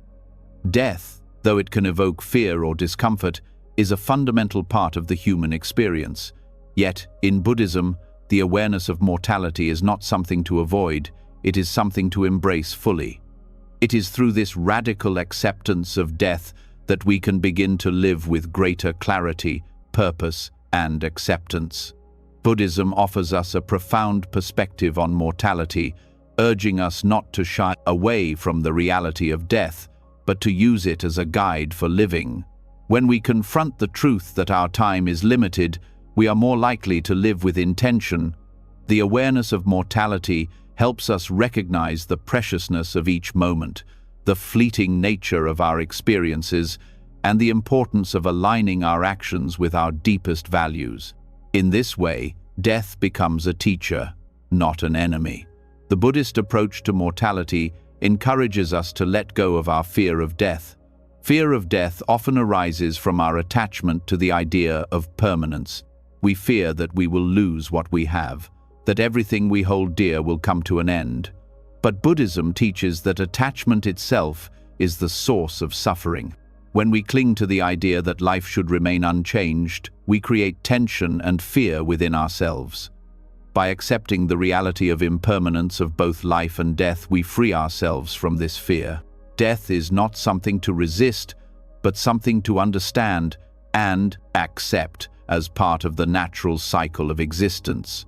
This awareness of death also helps us to confront our attachments and illusions. So often, we define ourselves by external factors: our possessions, our relationships, our achievements. We believe that these things are permanent, or at least that they will remain stable long enough to bring us happiness. However, when we bring the awareness of mortality into our lives, we are reminded that nothing is permanent.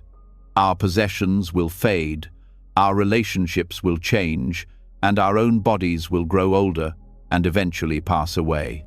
This recognition shifts our focus away from external markers of success or stability and turns our attention inward. We begin to understand that true peace and fulfillment come not from clinging to things, but from cultivating inner peace, wisdom, and compassion. Buddhism teaches that death is not the end, but a continuation of the cycle of life. This belief in samsara, the cycle of birth, death, and rebirth, helps us view death not as a final termination, but as part of an ongoing process of transformation. When we accept death as a natural part of life's flow, we stop seeing it as something to fear or resist. Instead, we see it as a necessary step in the journey of existence, one that allows for renewal and growth. Death becomes a part of the natural rhythm of life, and in this acceptance, we find peace. One of the most profound aspects of Buddhist teachings on mortality is the practice of mindfulness of death. By contemplating our mortality, we are reminded to live with awareness. Each moment becomes more precious because we know it is fleeting. Instead of postponing our dreams or waiting for the right time to act, we are encouraged to live fully in the present. The awareness of death helps us focus on what truly matters: our relationships, our growth, and our contributions to the world. It helps us recognize that life is not a dress rehearsal, but the only opportunity we have to make a difference, to live authentically, and to cultivate love and compassion. The awareness of mortality also brings with it a sense of urgency, not in the sense of panic or rush, but in the sense of recognizing the impermanence of all things. We begin to ask ourselves, what is the legacy we want to leave? What kind of person do we want to be? How do we want to spend our time? This contemplation pushes us to let go of trivial distractions and focus on what really matters. It inspires us to live with purpose, to create meaning in our lives, and to contribute to the well-being of others. Buddhism also teaches that by contemplating death, we learn to appreciate life more deeply. It helps us to focus on the present moment, rather than being preoccupied with the past or the future. When we are mindful of the fact that our time is limited, we begin to savor life more fully. We stop taking things for granted, and we start to experience gratitude for the small moments, whether it's a conversation with a loved one, a moment of quiet reflection, or a walk in nature. Each of these moments becomes more meaningful when we understand how fleeting they are. The Buddhist approach to death also invites us to develop a sense of detachment. This doesn't mean that we stop caring about people or things, but it means that we stop attaching our sense of identity and security to them. We realize that everything is temporary, and in this realization, we are freed from the fear of losing what we have. Death teaches us to hold things lightly, to appreciate them without clinging to them. This detachment allows us to experience life with greater freedom and joy, because we no longer depend on external things for our happiness. Instead, we learn to cultivate an inner peace that is not dependent on circumstances. In Buddhism, death is also a reminder of the interconnectedness of all beings. The awareness of our mortality helps us see the impermanence of all life. When we recognize that everything, including ourselves, is in a constant state of flux, we begin to appreciate the preciousness of each moment and the value of each connection. This recognition deepens our sense of compassion as we see that everyone is subject to the same cycle of life and death. We begin to understand that our time with others is limited, and this inspires us to be more present, more loving, and more kind. The acceptance of mortality also encourages us to live more simply. In a world that constantly encourages us to accumulate more, do more, and be more, the awareness of death brings us back to what is essential. We begin to see that true happiness does not lie in external achievements or possessions, but in the quality of our relationships, the depth of our inner peace, and the extent to which we live in alignment with our values. This simplicity of focus allows us to let go of unnecessary distractions and cultivate a life that is truly fulfilling. In the Buddhist tradition, impermanence and mortality are not to be feared, but embraced. They offer us the opportunity to live more fully, to appreciate the present moment, and to connect with others on a deeper level. By accepting that death is a natural part of the cycle of life, we release our attachment to permanence and open ourselves to the freedom that comes with living in the present. This awareness of death doesn't diminish the value of life. Rather, it enhances it, reminding us that each moment is precious, each relationship is meaningful, and each opportunity is worth embracing.